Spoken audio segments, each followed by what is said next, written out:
Bama. He said they don't have Nick Saban to save them anymore. Okay, now is this a crazy thing to say? This is wild.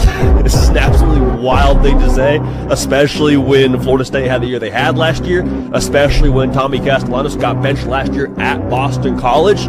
Yes, Saban's not there. It doesn't matter. It's still Bama. It's still a top 10 defense. Y'all get to go put hands on this man. Y'all get to baptize this man. You get to tell him what it's like to be baptized in the tide, in the blood. If you know what I mean here, we're going to help this man go see Jesus about himself and about some of the things that he has made. We're going to ask him, hey, are you happy with the choices that you decided to make, particularly on June 23rd?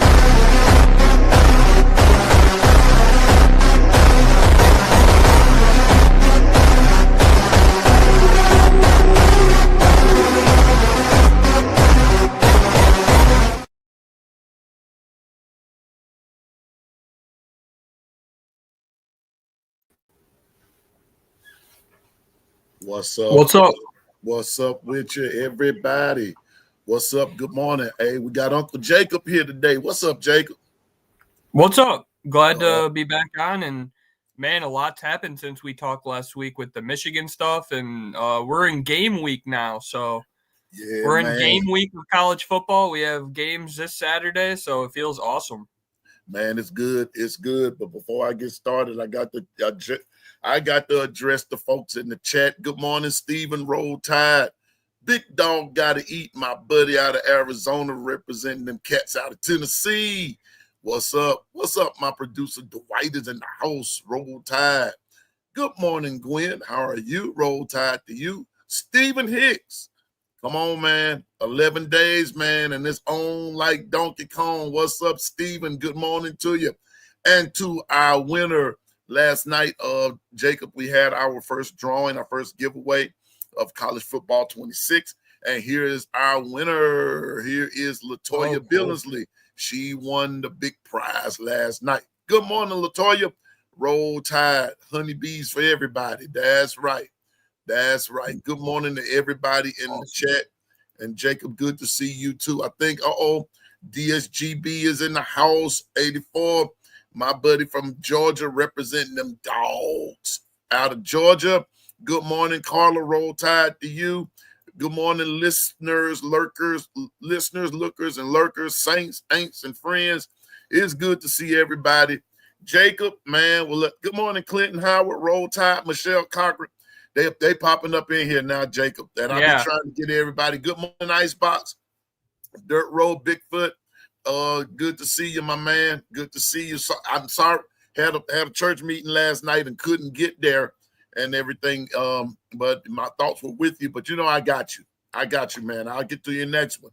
And but now let's hop to it. Before we get off into the football side of stuff, we may as well address Jacob. Let's address the elephant in the room. First, let me get me something to drink first.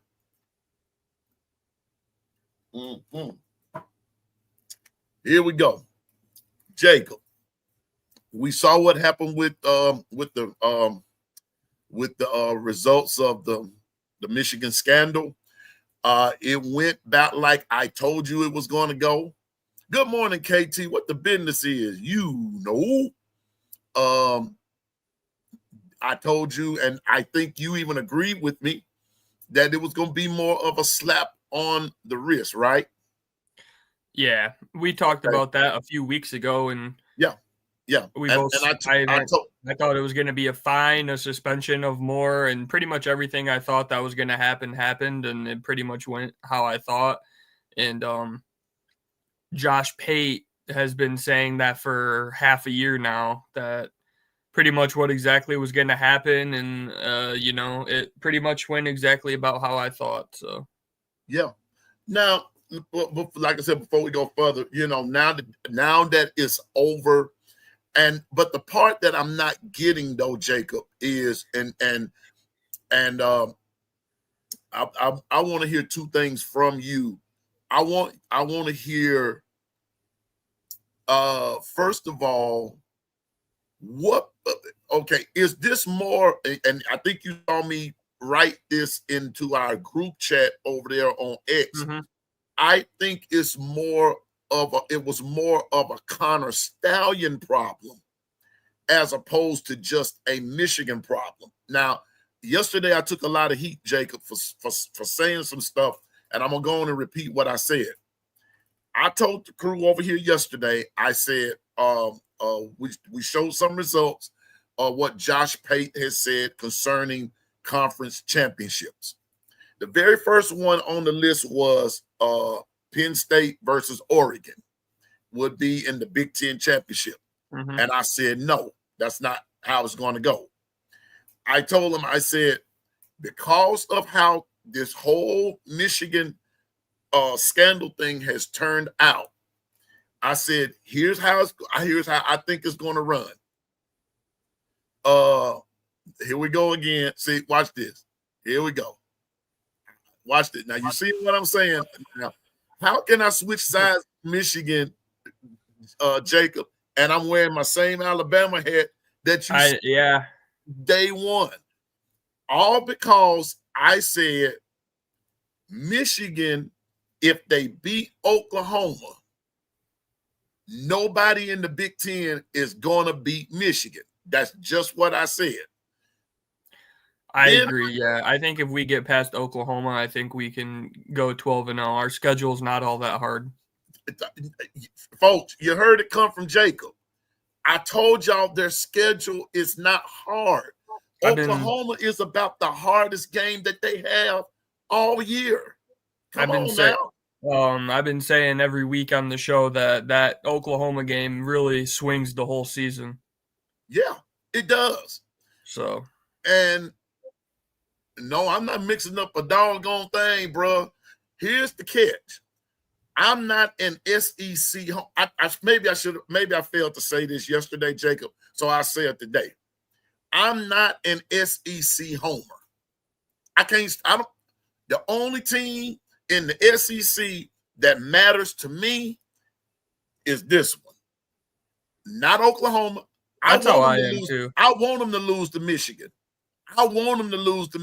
That's pretty much how I am. I don't care about the Big Ten. I just care about Michigan. Thank you. That's all it is. I want them to lose to Michigan. I want Texas to lose to Ohio State. I'm not an SEC homer. Like what Steven said, I don't give a piss about nothing but the Tide. Everybody else can go jump in the lake. That's all I'm saying. But I have to give credit where credit is due. Is it not true, Alabama fan, if you're delusional and not delusional, hadn't Michigan beat us 2 times in a row? Yes or no? I'll wait. Michigan won the national championship back a year or 2 ago, right? Right. Ohio State won it next, right? Right. Now they've got Penn State up to win it. See, that's the part y'all not getting. We'll see how that goes. But we're going to see how it goes. I'm just here to say, what's up, Double L? I'm just here to say Michigan is going to challenge Penn State, which I don't think is going to be much of a challenge because here we go. I told you all Penn State is going to lose to Ohio State. Michigan is going to beat Ohio State. It's just that simple. It's just that simple. Michigan got the jump on Ohio State. Numbers don't lie. The numbers don't lie. How many years in a row has been, Jacob? 4? We've beat them 4 years in a row, and then COVID, we didn't play because of COVID, so they haven't beat us since 2019. No, big dog, that's not true. That's not true. I've talked more about Bama than I have Michigan. That's like, go back and check all the records. I'm just giving credit where credit is due because I told you all from the jump nothing was going to happen to Michigan. That don't make me like Michigan. I don't like them either. Jacob, no, I don't like them. He doesn't like Michigan. He just is realistic about things, and that's I'm just realistic. A lot of people that hate Michigan were trying to kind of wish cast their punishment. That was never really going to happen. Okay, and so they're saying they don't have stallions. They never had stallions. Stalions did what he did because of Michigan or for himself. You I was going to say, Michigan problem. didn't have Stallions the last 2 years we beat Ohio State. Thank you. I'm just saying, man. So anyway, I'm just saying, I'm just realistic. Michigan has Ohio State's number. Penn State can't win the big game. That's been a known fact. So I'm just going with the logical choice. I believe that it'll be Michigan and Oregon in the Big Ten. And I've taken a lot of heat. Now they're saying I'm a Michigan homer. No, I'm not. I'm just realistic. That's all. It's not that It's not that crazy to have Michigan and Oregon in the championship. That's not that crazy. Yeah, I just don't believe Penn State's going to do it because James Franklin loses the big game every year. He's not going to beat Ohio State this year. Not in the shoe he wants. Yeah. Heck, he can't even beat them at Happy Valley. Go figure. Right. Yeah. So, but I don't think that's ahead, not Jake. a crazy pick. I was just gonna say, yeah, that's not a crazy pick by any means. I mean, we'll see how it goes. And Jacob, haven't I always said I want Michigan and Alabama to play so we can get our lick back? I've been saying it, but some people have selective hearing and a short-term memory loss. But that's okay. That's okay, because when Michigan and Alabama square up again, this time Alabama gonna get you. We gonna show you what it's all about. I hope it's this year. Yeah, but I'm telling you now. So right quick, Jacob, you remember you got week 1 polls, the preseason polls that already come out. Yep. Alabama's 8th, Michigan is 14th.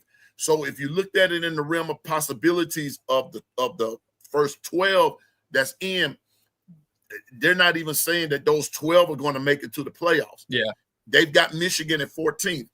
I said to you last week, Michigan will be that squad right after week 1 that will come up out of the 14th spot. It's them and South Carolina. Yeah. Watch those two teams. I keep saying, I'm not just saying Michigan, I'm saying South Carolina too. The way I'm thinking of it is, the way I'm looking at it is Miami is probably going to lose week 1, I think, to Notre Dame. And then LSU is probably going to lose. So I could see Michigan going up 2 spots after week 1, and then we might be sitting right at 12. And so we'll see. Like I said last week, none of that stuff even matters. Just win games. Yeah, right now, big dog got to eat. What exactly are you saying that we're not going to pull off? Are you saying we're not going to make the playoffs? Are you saying we're not going to go 12-0? What you said you don't see us pulling it off. You don't see us pulling what off exactly? I just was trying to figure out and understand what you're saying a little bit better. That's it. Thank you, Icebox. That's all I'm saying. Michigan is Ohio State's kryptonite. And yeah, we have their number right now. That's how it goes sometimes, Big dog got to eat says Michigan winning the Big Ten. I agree. Michigan's not even my pick to win the Big Ten. They're just mine. If someone did pick them to win the Big Ten, they're just mine. That don't mean I like them. I just picked them just because I said Texas Tech, I believe, will upset Arizona State. Don't mean that I like Texas Tech. That just means I like Texas Tech's chances better of winning. Yeah, that's for sure. When you're giving analysis of football games, it really doesn't have to do with who you like. It's more what you think's going to happen. Yeah, Texas Tech spent that money in that transfer portal, man. They did. It's on record that they did, and that's why. They've spent a lot of money. And did you see their starting running back tore his ACL, and he was on my fantasy team? Yeah, tore his ACL the other day. He said Michigan has a true freshman quarterback, extremely talented, but getting tossed in. Yeah, of course. He's going to make freshman mistakes, of course. The good thing about Michigan is our style of offense. We're not going to need him to be like a Joe Burrow or do something crazy. As long as he can manage the game and take care of the ball and we just play complementary football with a top 5 defense and a really good running game with Justice Haynes and Jordan Marshall. If you remember Michigan in 2021 when we had Cade McNamara before J.J. McCarthy even played, that's kind of the bar that I want to see Bryce Underwood at this year. He's not going to we would be really surprised if he just comes out and dominates as a true freshman. I mean, he could. There are people that have done that, and he definitely has the talent. But if he can manage the game and protect the ball, then I think we'll be all right. Yeah, man. I'm, like I said, Michigan, nothing happened. Nothing of significance happened. But this is my second question. Why is Michigan appealing this sanction note, Jacob? Me personally, I would have taken all of that and ran with it and just went on and accepted it, because here's the catch. Nobody's saying Michigan is totally innocent, because there's some stuff that all programs do stuff you ain't got no business doing to a certain degree. But now if you appeal this, that's going to cause the NCAA to really do some scrutinization on you, and there's no telling what they may find. So why the appeal? Yeah. So I've looked a little bit into this, and I can give a little bit more detail on it. So from everything I've seen, Michigan is basically appealing the financial penalty, which would be the $20 million fine, and they're saying it could be upwards of $30 million when you tie everything in with the postseason revenue loss and everything like that. Which would be the biggest fine outside of Penn State, which obviously they had their own whole situation that was terrible. Their fine was like 60-70 million, but if you compare it to Tennessee, I believe Tennessee had their fine was like 8 million or 11 million. I've seen different reports on, but ours is going to be 3 times that. So even for an institution like Michigan, that's a good chunk of money. $30 million is a good chunk of money. So we're going to be appealing the financial aspect of it. Maybe we could get that cut in half if we appeal it or something. And then I saw also we might possibly be appealing Sharon Moore's 1-game suspension next year, but that's not a big deal. It's Western Michigan either way. If he should just, in my opinion, he should just sit that game out and get it over with. It'll be the first game of next season. And then you are correct, though. The appeals process doesn't have discovery, but if Michigan decided to take this to court, like litigation, that would open them up to discovery from the NCAA, which I don't think Michigan's interested in, because then, like you said, who knows what they could find or dig up on us. We're not going to try to reopen that door and try to reopen just any avenue for the NCAA to do something to us. So I think it's just going to be in the appeals process. There's no discovery in the appeals process. That's only if we actually do take it to court to fight it. But like I said, from everything I've seen, we're just hoping that the appeal committee maybe chops our fine in half, maybe from 30 million to 15 million. But either way, it's not the hugest deal. But if you guys know anything about Michigan, we're just kind of the type of we're known for fighting things. I mean, you could give us $1 fine and we're going to argue that it should be a 30-cent fine. In a way, Michigan, the university, can be kind of petty and just it's not surprising to me, but that's kind of more. I don't see it going to actual court, though, because, like I said, I don't think we want discovery and the NCAA digging up more dirt on us. We pretty much got a slap on the wrist, and you don't, if someone gives you a slap on the wrist, you don't go back wanting another fight, Right. So I don't get it. But what about the last thing? Then we're going to talk football. What about this female athlete personal information? What was that all about? I heard something, but you know what? I'm going to say this, Jacob. They might say Piano Man doesn't have a lot of information about stuff. Let me tell you why. I don't give a piss. I don't care. If it's not playing football, if it has nothing to do with football, I don't care about what happens there. If you wrong about something, you wrong, and you need to pay the court, pay the price, this, that, and the third. I'm more or less just like to talk about the athletic side of stuff, Yeah. Now, this female athlete personal information, what was that all about? I heard something briefly, yeah, but so a coach on Michigan staff, Matt Weiss, was like hacking into people's personal cloud, I guess, or drive, like storage basically. And I guess he was like accessing people's private photos. I don't know exactly the details of it, but I know it was around something like that, hacking into people's private information and photos. And I guess they're saying he did it. He's been doing it since he was with the Baltimore Ravens because he used to work for the Ravens staff. And I guess he's been doing it for that long. But yeah, he that's pretty much like his own separate deal. He's actually going to like real criminal court, like a federal. I don't know. He has a bunch of federal charges on him and everything like that. So he is right in the regard that, yeah, Michigan is probably going to face a hefty lawsuit for that because I guess they're saying Michigan failed to protect them. I don't really know how you can say that because this one dude did. I don't really understand all that. I'm with you.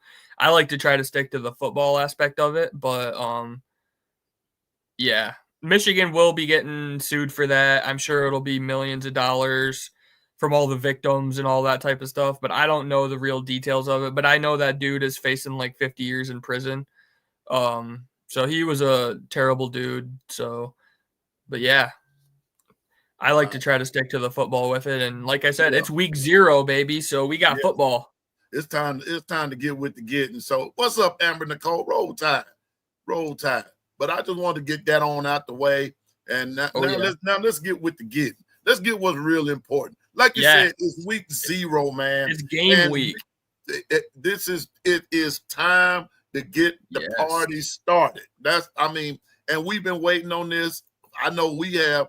For those of us that will that are just bona fide football fans and not drama fans, we've been waiting on this since whenever the last game was played for your team. So with that being said, where is Michigan? We know Bryce Underwood is the starting quarterback, or has anything changed? Nope. Sharon Moore is going to announce our starting quarterback next Monday. He said he's going to announce it the week of the game. So next Monday, game week for us because we don't play week 0. But yeah, all indications and I could almost guarantee you it's going to be Bryce Underwood. He's had a good camp from all the reports. He's ahead of curve for a freshman, and he's just so talented. You just really can't keep him off the field. And like, it's not like we have a ton of options, you know what I mean? Michigan is in a bind with quarterbacks right now. We do have Mikey Keene, who has some experience, but he's been battling injuries and stuff like that. So, he hasn't had the best camp and he didn't have the best spring. He's been dealing nagging injuries. So yeah, Bryce Underwood is going to start. And yesterday we got some tough news that our 5-star freshman offensive tackle did have a season-ending knee injury. He was a freshman, so he was battling for the left tackle job, but I don't know if he was going to win it anyways, but just terrible news to hear that yesterday. So, yeah, we're just all ready for the season to start. I hear you. Now,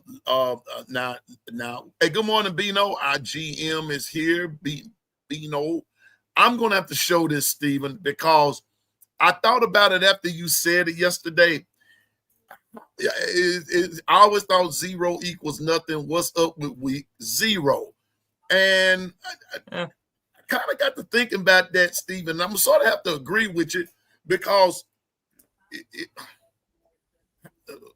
somebody need to explain it to me. Maybe I'm old and antiquated.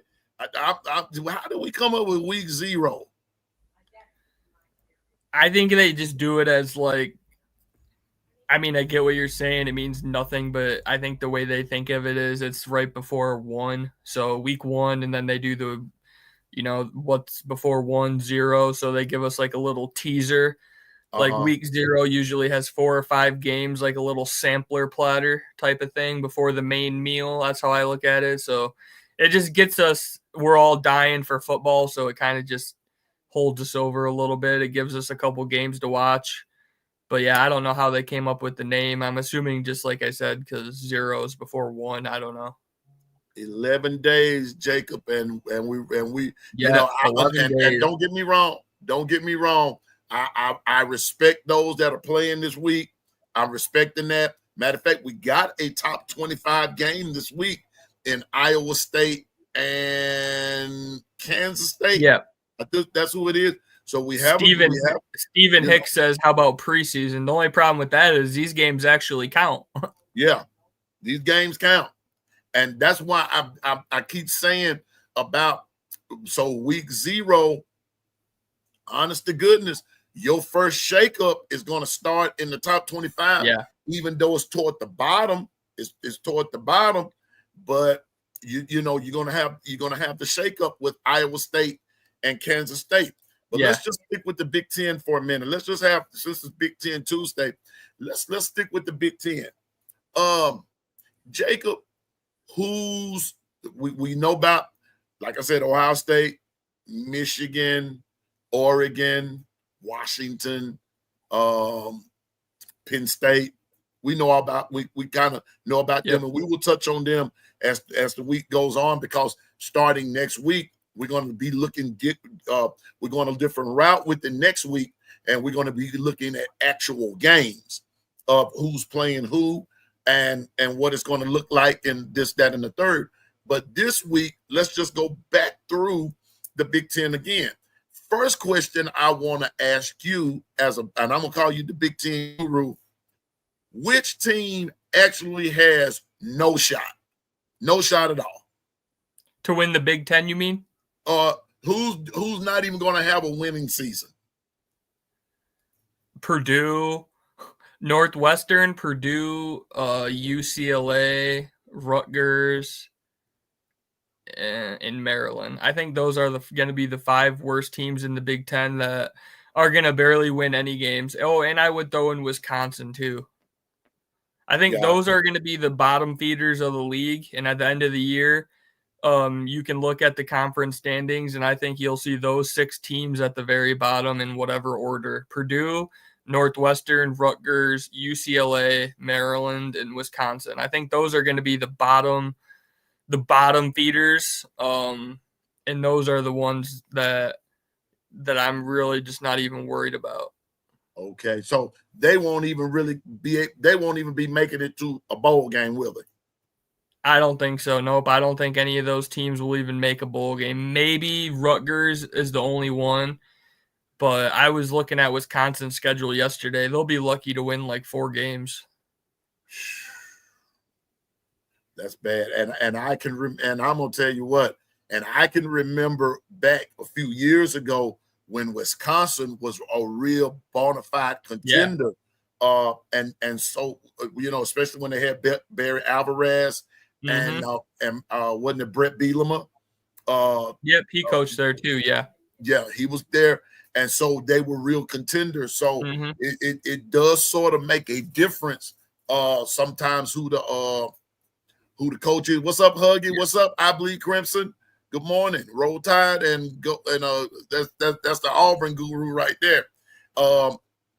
But it goes to show you how important good coaching is in some areas, and that's why it is of the utmost importance that if a coach leaves, you need, especially if they're successful, you need to replace them with another successful coach that may be interested in coming to your program. What's up, Link? Good morning. Roll Tide. But since we've ruled them out, before I leave that question though, Jacob, Mike Loxley, is he on the hot seat? I would say probably. Maryland is a hard place to win at, but you do have, like, Maryland, you do have a lot of talent right around you with, like, the DMV area. There's a lot of talent right around that area. A lot of good players come out of there. So he does have resources and a good recruiting ground around him. But, yeah, Maryland hasn't done much. He's definitely But you got to think of it like at a program like Maryland, their standards and their expectations aren't that high. So I don't know if they will fire him or not. But I think if you're Maryland, you got to just try to go 6-6 and make a bowl game. I think that, their expectations aren't that high. I'm not sure. I'm not sure if he'll be on the hot seat or not. But like I said, if Maryland makes a bowl game, I would consider that a win. Okay, so you said Maryland. Wait a minute, let me get my Bible. Okay, so I want to make sure because here's what you were saying. All right, here's the ones with no chance. Okay, we got, you said Purdue, Maryland, Northwestern, UCLA. Now, let's just go up and believe it or not, Athlon is basically saying the same thing, that they have no shot, no shot at all. Losing season is their doom. But right outside of that is Michigan State. What's up with them? I definitely think of them in a different category than those first 6 that I named. I think they're going to be more towards the bottom of the middle tier. Like I gave you the bottom feeders, and then there's like a middle tier, and then there'll be like the upper tier. I think Michigan State will be in the middle tier, but more towards the bottom of it. Their quarterback has a lot of potential if he can limit the turnovers. Aiden Childs actually has a lot of talent. But he's just really turnover prone. He throws a lot of interceptions, fumbles, just like a young quarterback does sometimes. If he can limit that, and if Michigan State can fix their offensive line, because their offensive line has been pretty bad, I think Michigan State could definitely be in that middle tier. Their schedule's not that easy, so I think if Michigan State wins 7 games, because last year I think they went 5-7. So if they go 7-5 and make a bowl game in his second season, Jonathan Smith's second season, I think that would be a success for Sparty. Got you. Now here's the crazy part. You put Wisconsin at the bottom. They actually have Wisconsin going more toward the middle. Now you've got 18 teams within the Big Ten. It's 18. I remember, and I'm old enough to remember when it was just 10. You see what I'm saying? Now you've increased this conference. Yesterday, they were talking about possibly even making it bigger. And I believe you're about to see the formation of super conferences. It may not be right now, but down the road a piece, it's going to happen. And they've got Wisconsin picked at 13th. You had them more at the bottom, okay? And matter of fact, I'm looking at it. They have Wisconsin. You know what? Actually, 13th might be perfect, though, because you said there's 18 teams. And I think probably UCLA, Northwestern, Purdue, and Rutgers might be below them. So I think they might be the 5th to worst. So 13th might actually be about perfect. I think Wisconsin's probably going to go about 4-8. Matter of fact, your bottom feeders, according to Athlon right here, is UCLA, Northwestern, Maryland, and Purdue, because they actually have Rutgers at number 12. So it sounds like they have the same 6 bottom feeders as me, just in a different order, which is fine. I don't, it's going to be so hard to predict the exact order, but they have the same 6 as me at the bottom. Wisconsin's schedule is super insanely hard. I was looking at it yesterday. There's a chance they might lose like 8 games in a row. Wisconsin has one of the hardest schedules in college football. They play Michigan, they play Ohio State, they play Oregon, they play Alabama, they play Iowa. They have a really hard schedule. So I think Wisconsin's going to win about 4 games. Good morning, Zach. Good morning, AA. Roll Tide to both of you. Let me see. I saw something in the chat. Something that Jeff said. I said, I'll be watching. Da da da da da da da da. Hold up for a minute. Something that Jeff said. I wanted you to address that, Jacob. I see his comment. He said if Michigan and Ohio State left the Big Ten, you wouldn't have a Big Ten. I mean, pretty much those are the 2 biggest money makers. The Big Ten would lose a lot of ratings and whatever conference Michigan and Ohio State joined, if it was the SEC, then there would only be one league. Now I will say this. Now, if Ohio State and Michigan left the Big Ten, I believe you will still have a Big Ten. You just would not have the traditional Big Ten that you're used to, because when you think of Big Ten, it is been Ohio State and Michigan. And even for the longest time, let's just stay right there at Jeff's statement. For the longest time, you didn't even know that other teams played in the Big Ten. Well, you knew they played, but you didn't know that they even mattered, because at the end of the year, it always came down to Ohio State and Michigan. I can't even remember Michigan, even when I was a boy coming along. I don't even remember Michigan really having a bad year, Ohio State either. Now, I know they had probably some down years, but quote unquote, the game, no matter what the record was, the game of Ohio State and Michigan always overshadowed everyone else, including the Iron Bowl. Now, and at that point, back in the day, in the Iron Bowl, Alabama basically dominated Auburn so bad until it wasn't even an Iron Bowl much anymore, until after basically Bear Bryant retired and passed away. And then Auburn had that dominant run there for a minute, and then Alabama beat them that one time, and then it's been back and forth. But lately it's been Alabama. But when you sit down and talk about Ohio State, Michigan, that's just of a whole total different order as far as the Big Ten goes. So if Ohio State and Michigan leave the Big Ten, the tradition of the Big Ten is gone. But you will still have Penn State, you will still have Oregon, you will still have Iowa, and you will still have Nebraska. Those are still legendary schools. They're just not as powerful in this particular conference as Ohio State and Michigan, because you're looking at two traditional schools. Yep, I agree with you. So you still have a Big Ten, just not the Big Ten that you're used to. Now here's where I think you would have. Here's where I think you would have problems, though, Jacob. Now, and you tell me what you think. If Ohio State and Michigan left the Big Ten as we know it today, right? But what if Oregon, USC, UCLA, Oregon, okay, let me go back over it. Oregon, USC, UCLA, Washington. What if they all went back and the former Pac-12, how it used to be back then, now you would have a problem in the Big Ten.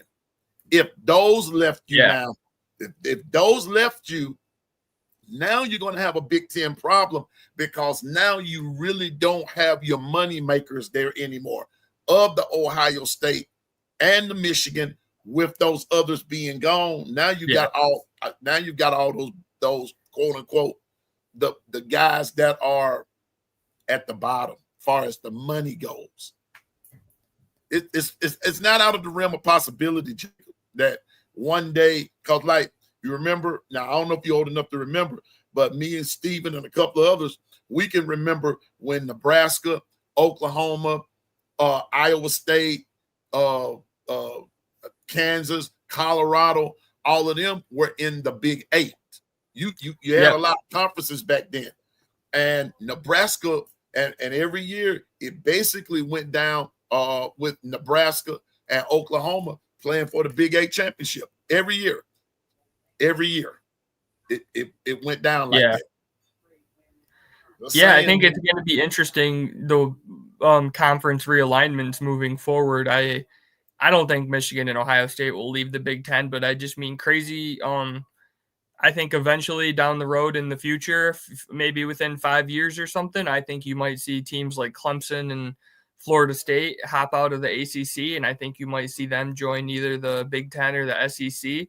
And I think the future that we're moving towards is the SEC and the Big Ten are going to have like a two conference, pretty much like a two conference super conference league. Yeah, a two conference league of college football. Yeah. And the SEC and the Big Ten are going to be the main only relevant leagues, and you're going to see teams like Clemson, Miami, and Florida State try to join one of those two leagues in the next 5 to 10 years, I think. I mean, it is and like what Jeff said, money talk, BS walks, and that's the future of college football. But you know what, though? But you know what, Jeff? I'm going to say something, and I thought my thought had escaped me, but here's what I was going to say, and Jacob, you can elaborate if you want to. The money has always been there, but where the issue is coming up now is I'm of the firm persuasion college football has really never ever discovered how powerful it really is until recently. How powerful college football is in another stratosphere than even the pros. The pros right now are not as popular as college. That's just in Piano Man's opinion. I don't think that the professional level is as far as popularity is concerned is in the same arena as it is with college football. College football is just now catching up to the fact that we are actually popular, just popular and powerful. But where the league has college beat, the structure of the NFL is what sets them apart from the NCAA, because right now there's no structure in the NCAA. You know, I know we kind of deviated from the football side of it, but you got to throw that business side in there, because when you talk about Ohio State and Michigan, let's put it like this. Picture this, if you will. Ohio State, Michigan, Bama, Georgia, Florida State, even though they're down right now, Florida State, Texas, Oklahoma. If you took those 7 teams, and that's not a stretch now, because remember now, you did have once upon a time a Pac-12 and a Big 8.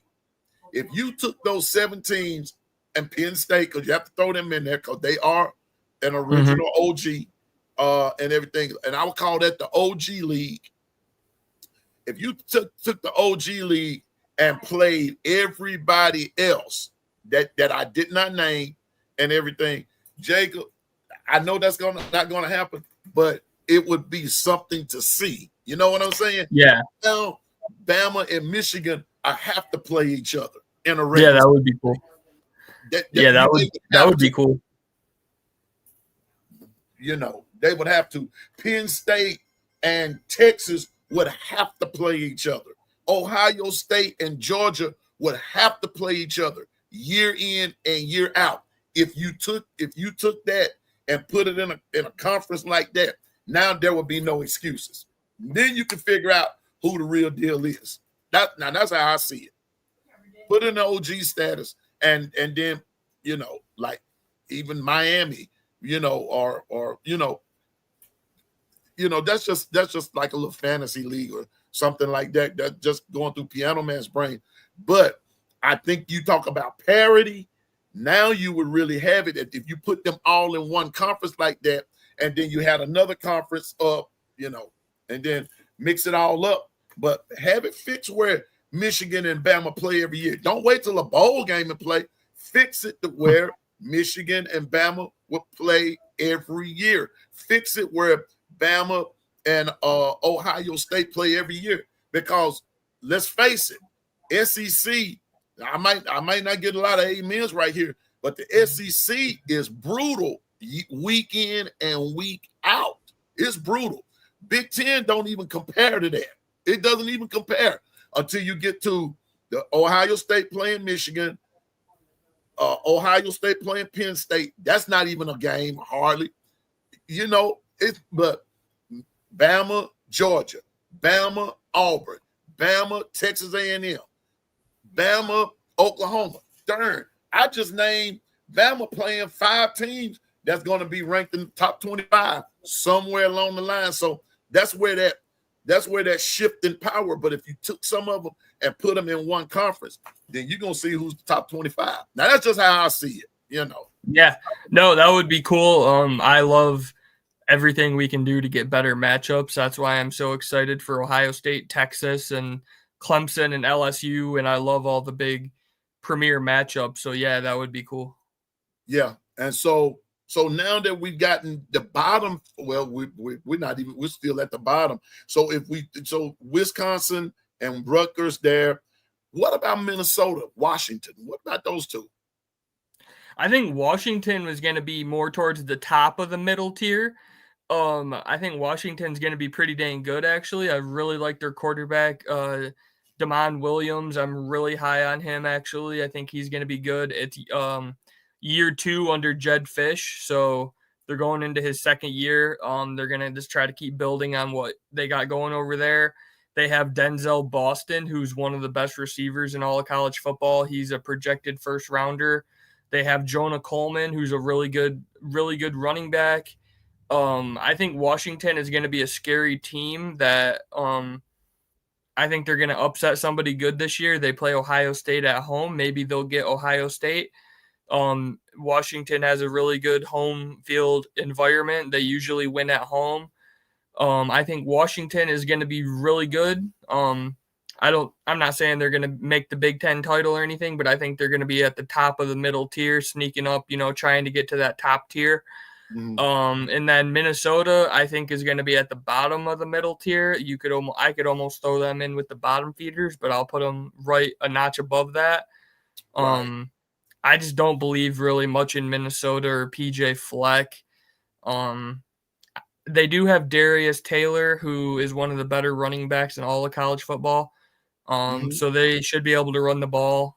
He's a really good running back. I haven't really checked out their schedule too much. I don't know how hard their schedule is. I don't think it's that hard. But, if they win 7 or 8 games, I would be pretty decent, I guess, for them. But in terms of anything more than that, no, I don't think Minnesota's going to do anything. I kind of see them just right above the bottom feeders.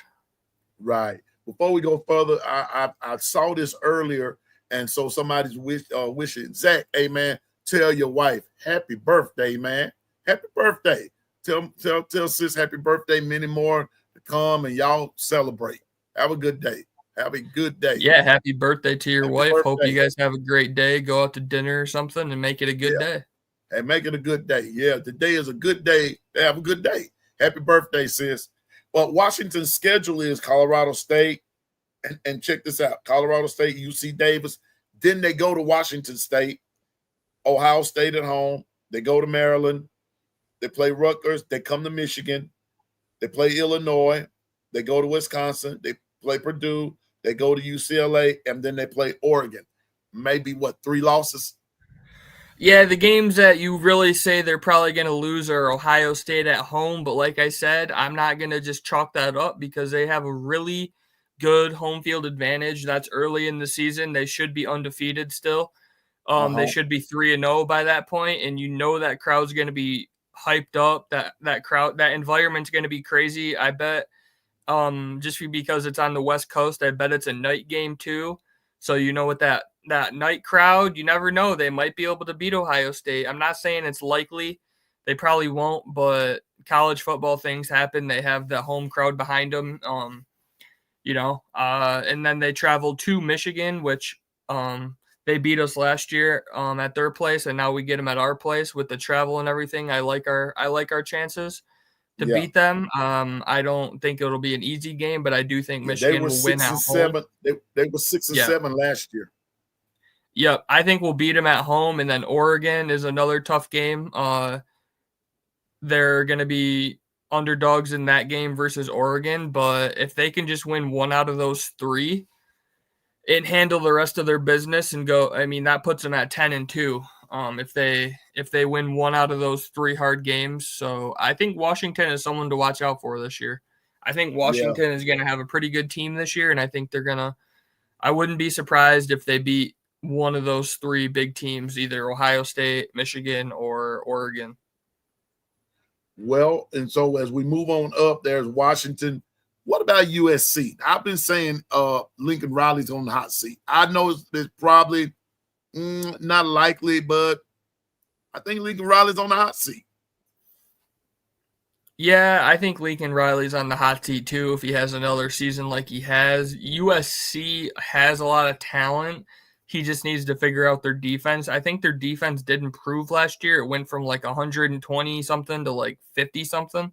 So Right. there was improvements on the defensive side of the ball, but there needs to be more improvements.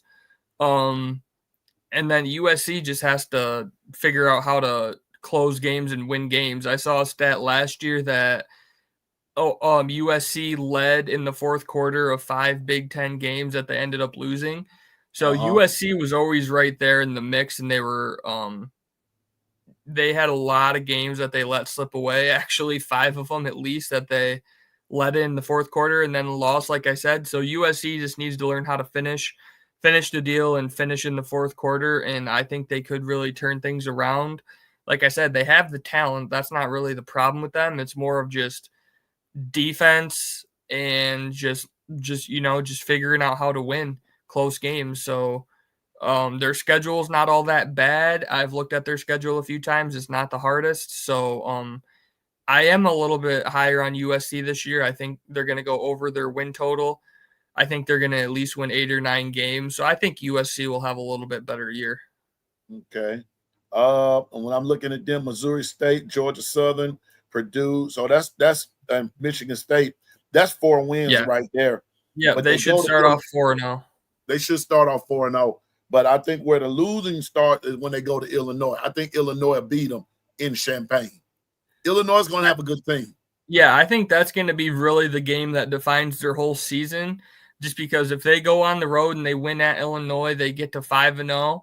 Then I know upcoming after that, they have a stretch where they play Michigan and Notre Dame back-to-back weeks. Yeah. If they can just split those, if they can just find a way to split those 2 games or whatever, and then they'd be sitting at about 7-1 if they beat Illinois, they would be in a really good spot down the homeward stretch. But I agree with you.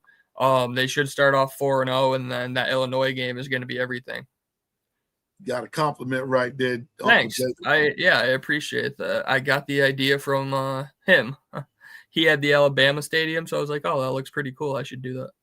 Oh yeah, man. I just like this one the best. I have another one, but I like this one the best. That nighttime scene at Saban Field, Bryant-Denny Stadium. I love that nighttime scene. Yeah, that's awesome. But Jacob, as we move on, yesterday, okay, so here we go, y'all. I'm going to continue something from yesterday from our evening show. Josh Pate. If this was Josh Pate, I can't see it. I can't see it. I need you to help me, enlighten me. Okay. Josh Pate, according to something that was put up on our screen yesterday, has the Nebraska Cornhuskers going to the playoffs. Yeah, so when people make picks like this, I try to really get in my head and rationalize what they're thinking and try to figure out what they're thinking. It's better to do that than just saying people are stupid or whatever, because Josh Pate does know what he's talking about. So I think in his head, he's thinking that Dylan Raiola is going to take a really big step in his second season. He's going to elevate his play a lot. He played as a true freshman last year, and he wasn't horrible. For a true freshman standards, he was pretty good actually. And then he should take a big elevation this year. That year 1 to year 2 is usually a huge jump. And then you got Matt Rule in this will be his 3rd or 4th season. I can kind of see. I haven't looked at Nebraska's schedule super closely yet, which would obviously be the most important piece of all this. I know they do play Michigan. I do know that much, but yeah, I guess that's what Josh Pate is probably thinking. I disagree with him on that. Yeah. I mean, you have to just think that means they have to go 10-2. If you look at their schedule and see a way they could go 10-2, then I guess, but it's not a pick that I'm going to make.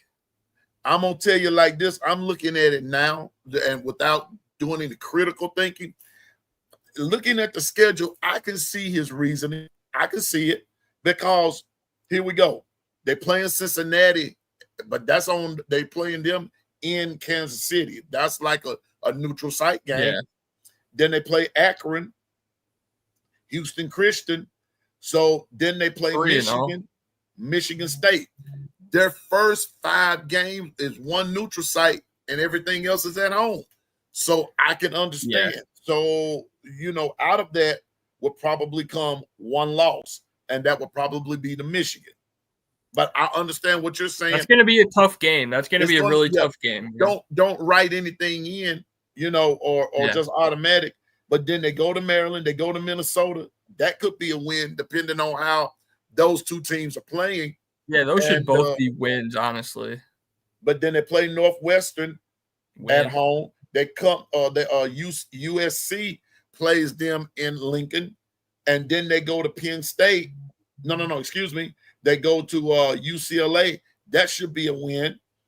And then they go to Penn State. 9 times out of 10, Penn State wins that one. And then they play Iowa. And so you're right. Maybe. Yeah, I can see why he's saying that. If you really break down the really hard games, you got Michigan were favorites in that game. They already put up the line. Michigan's a 4-point favorite on the road.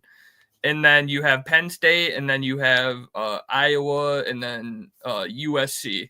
So, they really look like they have 4 tough matchups. And if they can find a way to just split those 4 tough matchups and take care of the rest of their business, then, Nebraska could be 10-2. I think out of those games and the rest of their schedule, I think they will find another loss in there. I just don't believe in Nebraska that much yet. Right, so I think Nebraska is likelier to go 9-3 and miss the playoff by a game. But I guess Josh Pate has a lot of belief in Nebraska, which is fine. Everybody has that team that they're high on, and we'll get to a team later in the show that I'm super high on that a lot of people aren't thinking about. But yeah, I guess. Yeah, Josh Pate has his reasons, and I can understand it. Shout out to 33 in the chat. Good morning, Roll Tide, or whomever you're repping, and everything right quick. Yeah, I remember that. Just remember Tyler Buckner for Heisman. Okay. All right. God bless the ministry. Anyway, so we're looking at Nebraska, then there's Iowa. Illinois. Illinois is my favorite to be a spoiler. Yep. A spoiler. They could let me see something for a minute. Illinois playing, I forgot who they're playing. I believe it might be kind of a stretch here, and y'all might call Piano Man sort of crazy, but I've been called worse. But they go to Indiana. I don't think Indiana's going to be that good. I don't think they will be as good as they were last year. I don't think so. Now, their schedule is light. Indiana's schedule is very light. But Illinois would be one of those, if they go to Indiana. Yeah, they go to Indiana. Illinois would be one of those teams that will upset Indiana. I wouldn't really call it an upset, but they could beat them. Yeah. I think that's going to be a really good game early in the season, and I think that those are going to be the types of games that really define the middle tier and kind of show who's going to be the upper middle tier. And those middle tier teams are like Illinois, Washington, maybe USC and Indiana. Those are the teams that are going to be fighting to try to maybe make the college football playoff. Nebraska throw in there too, those teams that are in the middle tier that are really trying to fight to get to the upper tier. So yeah, a game like Indiana and Illinois is really going to help define that early in the season. Also, same with, we talked about USC and Illinois. Those are the games that, they're not the big games like the Ohio State, Michigan, Ohio State, Penn State, but the people that really love football and love to get in the weeds of it. Yeah. And get in the, when you really get in the thick of football, and those are the games that I like to watch, like the middle tier, Indiana, Illinois, just really diving deep into it. Those games are fun to me, Everybody loves the Michigan, Ohio States, but those games are going to be fun to watch, and those games are going to be important for the Big Ten. Now, Illinois does have 15, 16 returning starters, nine on offense, and according to this, 7 on defense. So that's why I'm saying they could play that spoiler role. And if you look at their schedule now, their hardest game on here is Ohio State and Washington. That's why I'm saying they could be a spoiler. They could be a spoiler team. They really could. They could beat somebody and keep them out the big dance. That's all I'm saying. Yeah, Illinois is probably the most popular pick this year out of the Big Ten to be that quote-unquote sleeper team like Indiana was last year. I've seen tons of people saying Illinois. Maybe they're going to go 10-2 and make the playoffs. I've seen a lot of people saying that. We've talked about this a couple weeks ago. It's not necessarily my pick exactly, but I see why people think that with the returning production and everything like that. So I'm excited to see how Illinois does. It's always much tougher when you have expectations and a target on your back. Illinois is not going to sneak up on anybody this year. I'm just saying, man. We'll get to this comment in a minute, but Illinois is not going to sneak up on anybody this year. It's a lot easier to pull off those upsets when you are a nobody and people are sleeping on you. People aren't taking you serious, almost like Vanderbilt did to Bama last year. And I think the same thing can be said about Vanderbilt this year. I don't think no one's going to sleep on them this year. No. I think people are going to take Vanderbilt pretty serious this year. And I just think that changes the whole dynamics, and it's going to be a lot harder. And I don't think Illinois is going to make the playoffs. I don't have them in my playoff bracket, but you are right. They're a team that could beat anyone on any given day. Yeah. And speaking of, when you're talking about Vanderbilt not sneaking up on anybody, that's why I'm not so much worried about South Carolina either, as far as Alabama is concerned, because South Carolina's not going to sneak up on anybody in the year. This year, not anymore. They're not. That's the thing. It's not anymore. People are going to take easier to pull off those upsets when everyone's not taking you serious. But South Carolina and Vanderbilt this year are going to be. I think people are going to take them serious and actually say, hey, these guys are good. We got to lock in. Got to lock in. Vanderbilt, you can't take light. South Carolina, you can't take light. Texas A&M, you can't take light. Matter of fact, don't take nobody light. But those 100%. three right there, don't take them light. Don't take Oklahoma light. You got to lock in. But that's why I'm saying that some of these teams, like Illinois, like I said, the only their two hardest games will be Ohio State and Washington. Yep. And God help the Big Ten if Illinois upsets Ohio State. Yeah, I just am going to go on the record now and say I don't see that happening. I think Ohio State is going to probably demolish Illinois. Ohio State has 2 trap games in my mind. Besides, obviously, their big 3 games. They have those huge games, which aren't trap games, but their trap games are at Illinois and at Washington, and I think it's much, much, much more likely they lose at Washington compared to at Illinois.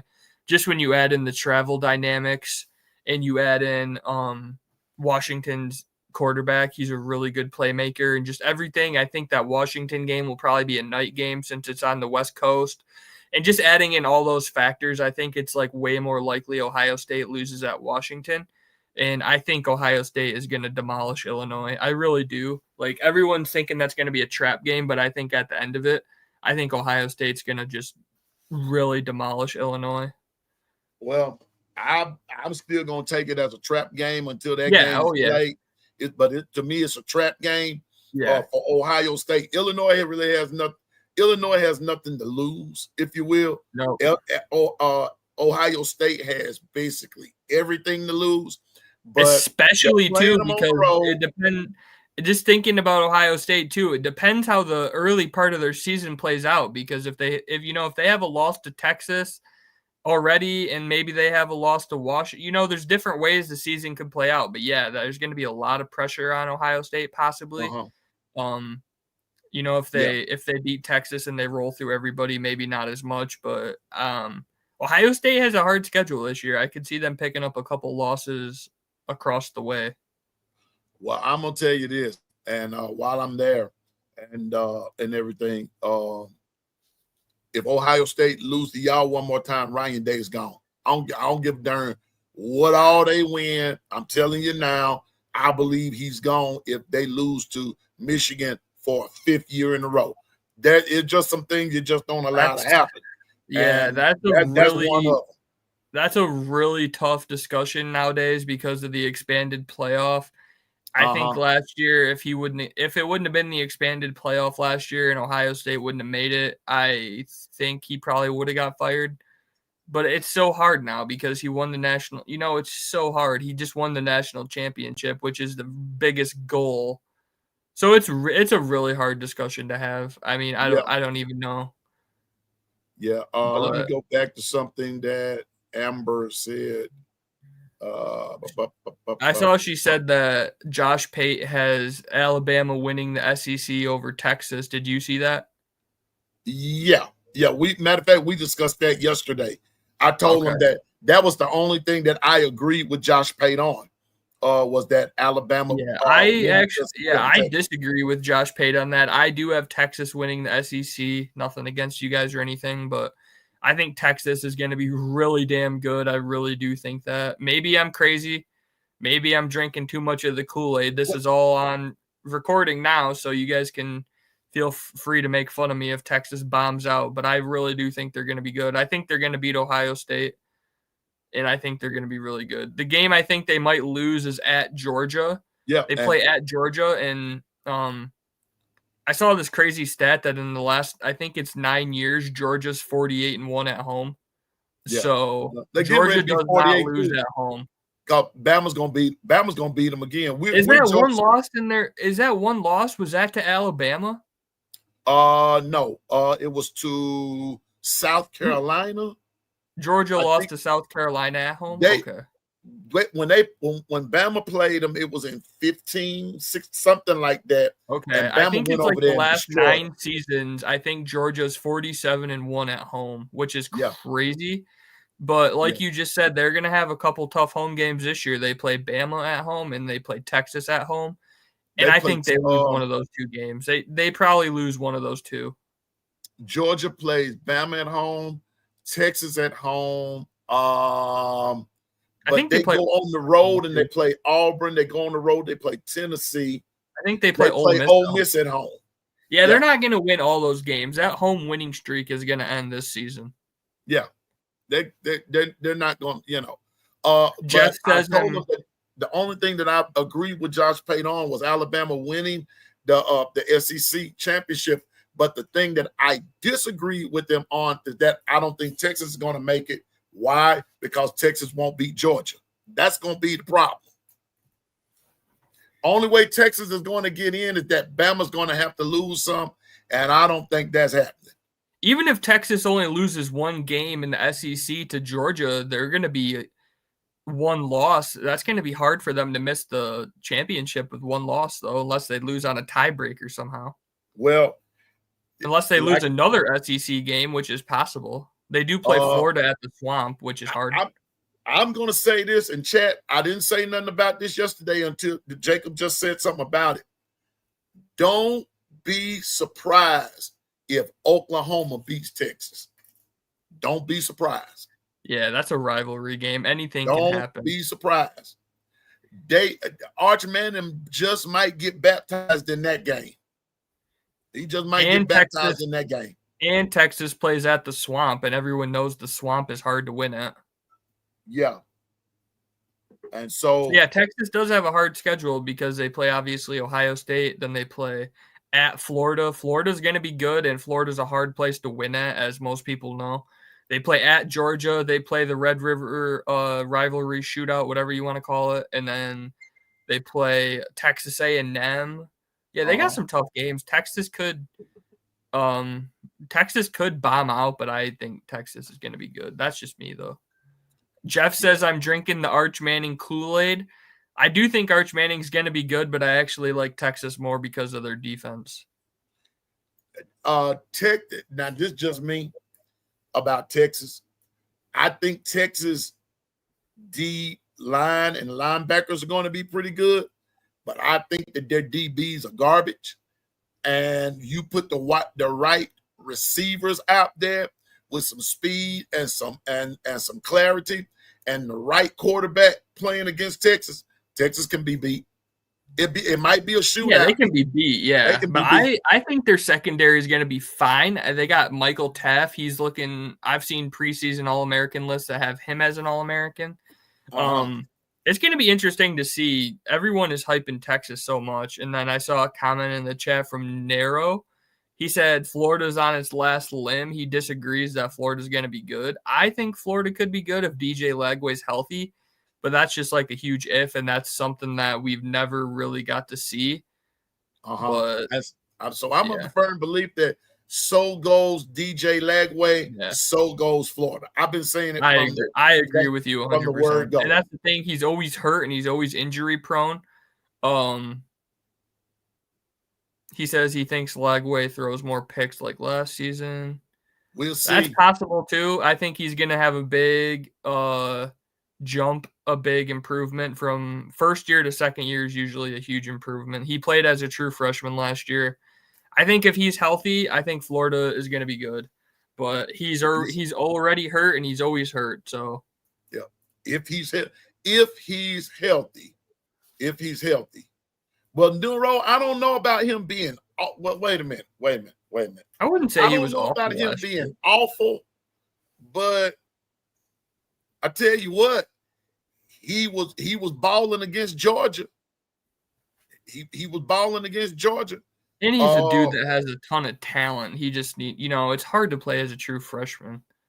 And 12 TDs and 9 interceptions, okay, but that's still not bad. That's really not. I was gonna say, especially for a true freshman in the SEC, he has a ton of talent. You just got to give him a little bit of time. But his whole thing is going to be health, like we said. His whole thing is going to be health. He already has a messed up ankle, and they usually say if you limp into the season, you limp out. You are going to limp out of the season, and he's probably going to end up hurt. I hope he doesn't, but that's just. I don't know. I see the writing on the wall for him, just as injury prone. I guess. Wait a minute. Napier gone. I could see that if Florida has a horrible season. It's right here. It's right. Gotcha. Okay. Me and Nero definitely have kind of opposite viewpoints on Florida, which is fine. That's why it's fun to debate these kind of things. I almost was having Florida as 9-3 and almost a fringe playoff team just because of Lagway. I know how hard their schedule is, but I think Florida could win 8. Likely 8, 9 would be pushing it, but it all depends on Lagway's health. I'm about to show Neuro something. Nero is right though. Florida does have a very insanely hard schedule, so they could easily go 6-6. It wouldn't be out of the realm of possibilities. Yeah, I was about to show him something. He was talking about it was the worst and everything. And I hate to say this, but they have been bad over the last few years, Nero, yes. Yeah. But hold up. I'm trying to find. I can't find it. But if I'm nothing really would surprise me for Florida. Anything in between 9-3, 9-3 would be the upper limit of that's a really damn good season. And then anything down to 5-7 wouldn't shock me. Really just when they go to LSU and play, that's gonna kind of tell the story right there. Yeah, they're playing LSU earlier this year as opposed to later. I'm pretty sure Josh Pate had Florida power rated in his top 10. I mean, they have talent, they have the roster to do it. A lot of people are high on Florida this year. It's not just us. They have the roster and they have the talent. They just got to do it. But yeah, I love hearing different people's opinions. And if you think Florida's going to suck, I don't have any, I don't care.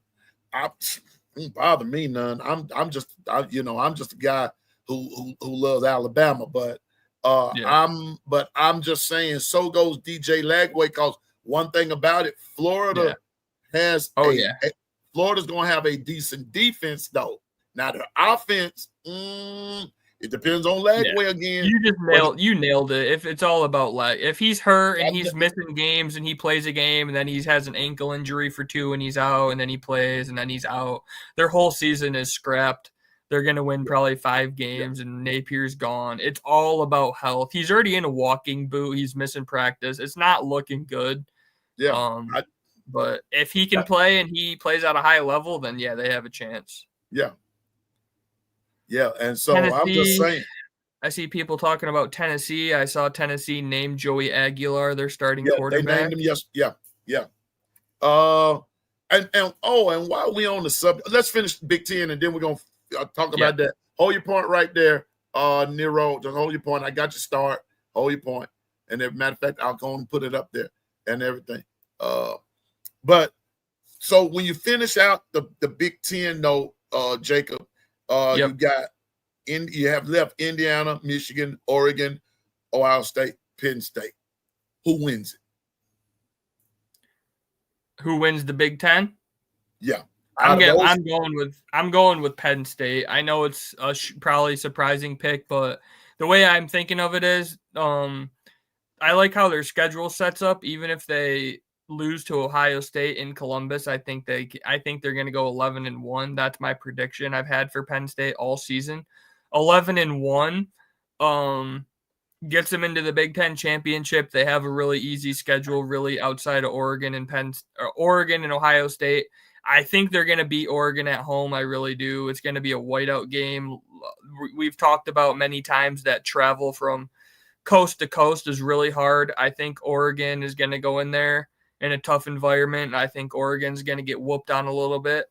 So I think Penn State will win that. And even if they lose to Ohio State, they should still make the Big Ten championship at 11-1. And then if they had a rematch versus Ohio State or whoever they ended up playing, I think Penn State's going to be pretty good this year. They're not my pick to win the national title or anything crazy like that, but yeah. And then you'd have to think it's tough to beat someone twice right in a row like that. Ohio State would have to beat them again on a neutral field. And I just think that's tough. And I think Penn State has a really good roster and a really good team. I don't really like their quarterback, Drew Aller, much, but they have a really good defense and a really good running back tandem. And yeah, that's just it feels crazy to say, but I am going to go with Penn State this year. Gotcha. I'm still not sold on them. I'm still going nah. James Franklin will find a way. He'll mess up a 1-car parade. I don't blame anyone for thinking that either. That's an easy way to think too. He'll mess it up. I don't see it. I just don't believe it unless I see it for myself and everything. But that's the Big Ten far as we see it right there. And now next week, Jacob, we're gonna talk about games, bro, because it's gonna be on and popping. Oh yeah, next week. But can't wait. But to address Nero in the chat there, Tennessee fans were happy to get rid of Nico after everything happened. And Jeff, you're of the Nico side of you're on the Nico side of the media story. I'm of the firm belief that and now hear me out. I think Nico is taking hits that his dad should be taking. I think that's what started all this foolishness is his dad. Now it could be Nico, but I believe his dad has a lot to do with this, and that's why I said that a lot of these players, Jacob, it's not necessarily the player. Sometimes it's people in their ear, people behind them. Yeah.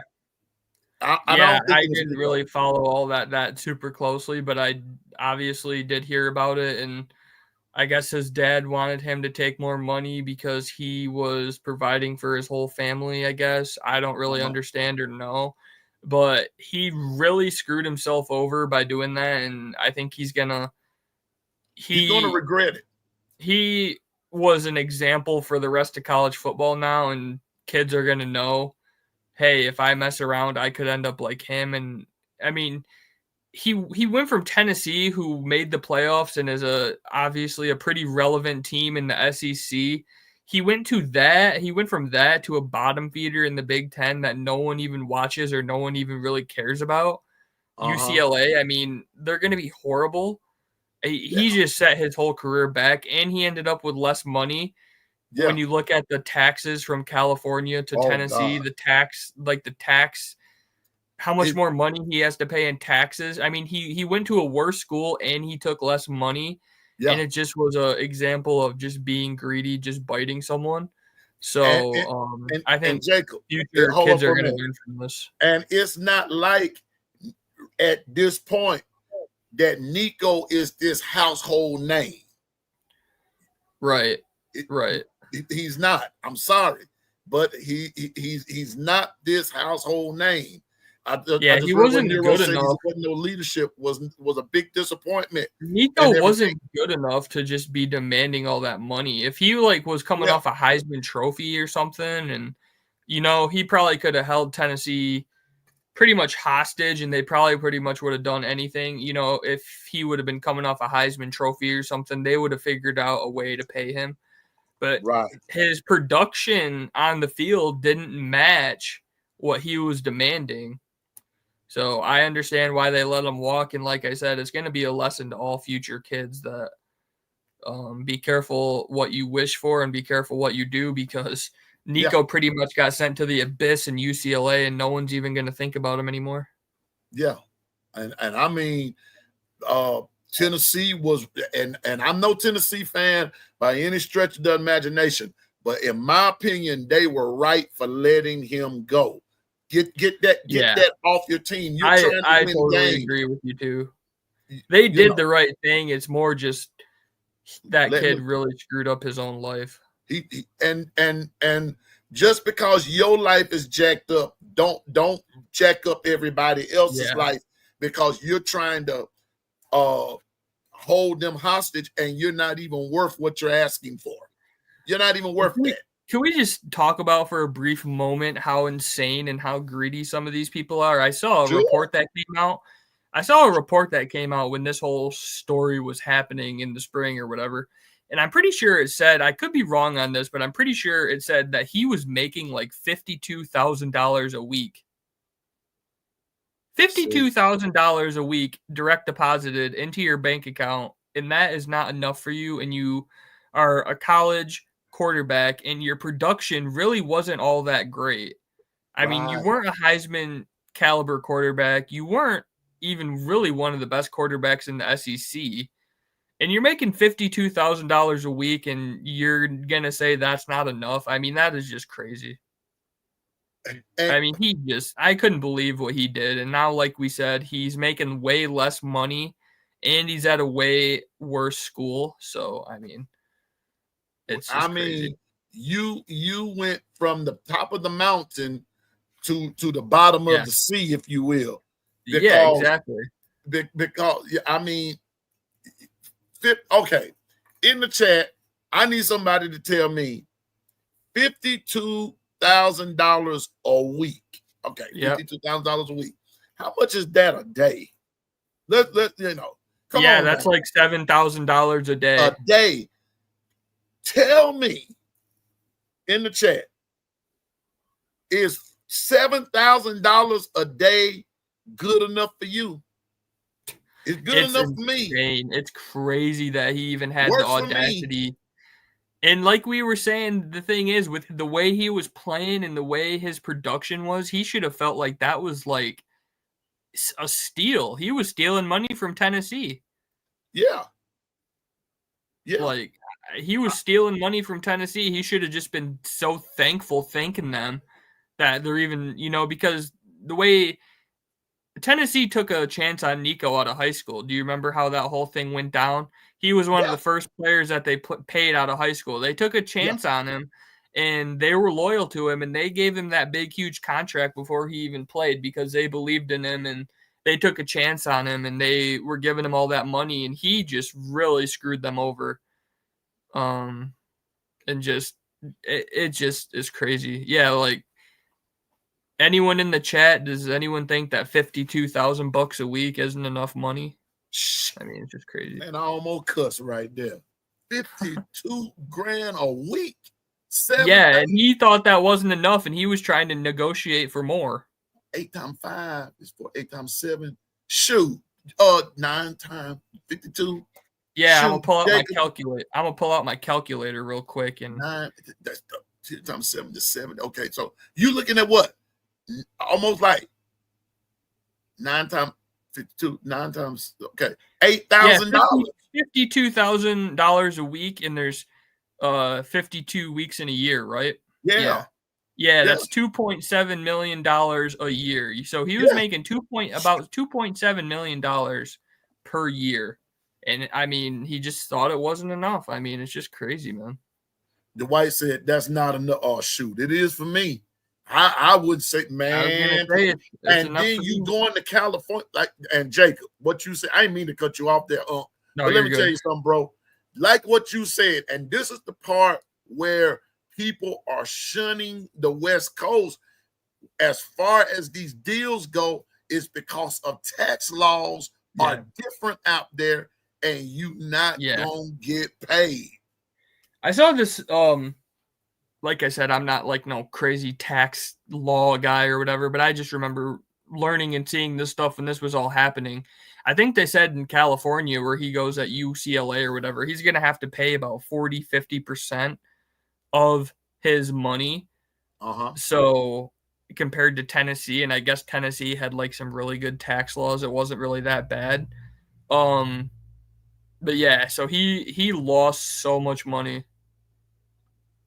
I want to and Nero, thank you for saying that, because that leads me to another subject and everything. Since we're talking about this, and Jacob's talked about the greediness and this and the that and the third, but I also want to talk about the fact that when you get to talking about this, it brings dissension to the locker room. It brings dissension to the locker room. It does. It does it every time. I'm so thankful. Now I'm gonna say this. I'm so thankful that I haven't heard anything about any negativity about some of the guys that's getting paid well at Bama. I haven't heard anything about negativity there. You know, I don't know if anybody feeling some type of way about one getting more than the other, but I told you all from the jump, don't get the NIL versus the pay for play and the transfer portal and all that stuff confused, because the NIL really doesn't work for everybody. It does not work. I was listening to the radio this morning. Like I said, Jalen Milroe no longer is a student at the University of Alabama playing for the Seattle Seahawks, but they are still running his commercial for Tuscaloosa Chrysler. He's still on the commercial, and they're still running it. Name, image, likeness, voice, anything still gets paid for that. Still gets paid for it. I'm just saying. And so it has this potential to bring about dissension. That's what was happening in Tennessee. I don't blame those players. I would be mad too. I would. Not only that, it's one thing for your quarterback to make the most money. That's how it's pretty much always been. NFL, you know, your quarterback is going to make the most money. But just for the fact that he's making $2.7 million a year, and you have guys that are making $50,000 a year, and the guys that are low on the totem pole barely making anything, and then your quarterback is saying that he's not going to play because he's not making enough when he's making more than everybody else. I mean, I think that it's going to rub people the wrong way. Yeah. You're making in a year, and he's making more in one day. He's making more in a week. Than a lot of those guys are making in a year. And then you're going to have the nerve to hold the rest of the team hostage. No wonder and I'm going to tell you this. He's in a worse situation at UCLA But way it's just worse. a matter of time that they turn on him too. Because it's hard for the leopard cannot change his spots. Way worse situation. At least Tennessee was relevant last year. They made the college football playoff. They're in the SEC. You know, they were building something. They were on an upward trend. They made the playoffs for the first time, and yeah, I thought they were gonna be able to do something. But yeah, but Tennessee handled it the right way. If Tennessee would have caved in and you know, gave him all his demands, you would have so many players doing this now. I feel like that Tennessee set a good precedent by doing that, and now maybe kids are gonna be like, well, if I do that, I don't want to end up like him. Man, all I know is this right here. $7,000. What we say, $7,000, $8,000 a day. Yeah, about $7,000 a day. It was about $52,000 a week, every single week. Just I don't know. That wasn't enough. I don't know what his problem was. That was crazy to me. And like we were saying, with his production and the way he played, he should have just been thanking Tennessee. He should have been just on his knees thanking them. It's not like he was a Heisman, or it's not like he did anything to earn more money. I'm telling you, yeah, man. Carson Beck. Yeah, Carson Beck. Yeah, Carson Beck got like $4 million a year. Yeah, for 1 year at Miami. And I mean, it's like it's crazy, and I'm wondering who all. Good morning, Herb. What's up, buddy? Except Underwood. What's up, Herb? Yeah, what's up, man? But Jacob, man, it as always, it's always fun chatting with you, man. But let me ask you this: next week, Michigan starts up. Everybody's starting up there. We're going to be watching for injuries. I know that's what I'm doing with college football in general. I'm going to be watching the injury. As we all know. Oh yeah, that's what I'm glad I brought it up. I got to go back to the chat. I started. Let me see. I started. Here we go. This is the one that I want. Here's the one I'm after. Latoya Billings, what's wrong with these fools thinking Bama don't have other quality running backs that come from AA? I wanted to address that. Crazy, some of these, and it's coming from, we know what fan base is coming from. I'm not going to say their name, but what's getting to me is that, okay, I'm not saying that you're thinking that that you're glad that Jam is hurt. Yeah. But for you to think that Jam was all Alabama had was dumb on your part. That's dumb on your part. To think that that's all Bama has in running backs. So we came up with this conclusion yesterday. Jam's injury sometimes could be a blessing in disguise for somebody else, and including Jam. All right. Why does Piano Man say that? You got Daniel Hill, you got Richard Young, you got AKD, you got Dre Washington, Kevin Riley. I think that's 5, right? I think that's the 5 right there. I'm gonna say this, I'm gonna say it again. When you don't want to face a Richard Young and a Daniel Hill back to back. That's not what you want. You don't want that. You don't want that. You don't want an AK Deer and a Dre Washington coming at you back to back. And then you're going to have Kevin Riley coming at you as well. Look him, fan base, that particular fan base. I'm not going to call your name because you make my head hurt. Quit thinking that you've got the game because Jam is out.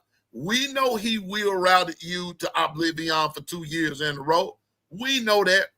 But our running backs, those others, are darn good. Believe that. They're good. They're good. Yeah. that whole thing is just, weird to me how people are thinking. I mean, I was talking to Amber about this too when we were talking about that, and running back is really one of the lowest WAR positions when you look at wins above replacement. If you look at it from like an NFL model perspective and just how low running backs get drafted typically, unless they're like an Ashton Genty or a Saquon Barkley, like you're really going to be fine. The drop off from your first running back to your second running back is not going to be that. I'm just saying it's much more devastating if you lose your offensive tackle, you lose your corner, you lose your quarterback. Exactly. Like running back is really one of those, to me, plug and play positions where running back is really one of the positions where I feel like an injury is not that devastating. That's just my opinion, like, how many NFL teams like just remember the 49ers last year when Christian McCaffrey got hurt and then they plugged in was it Isaac Guerrero and what was that other dude's name? They had that other dude and their offense didn't miss a beat. Like if you have a good scheme and you have a good O-line, like running back is like, to me it's just like plug and play position. Like it is I'd be interested. I could probably look up on PFF what Jam Miller's wins above replacement is. That really calculates how much better is he than his backup. And I bet it would be like throughout the whole season, like 0.5. Like he might be worth maybe half a game. It's not that crazy where if you lose your quarterback, it can be just obviously massive, or your offensive tackle.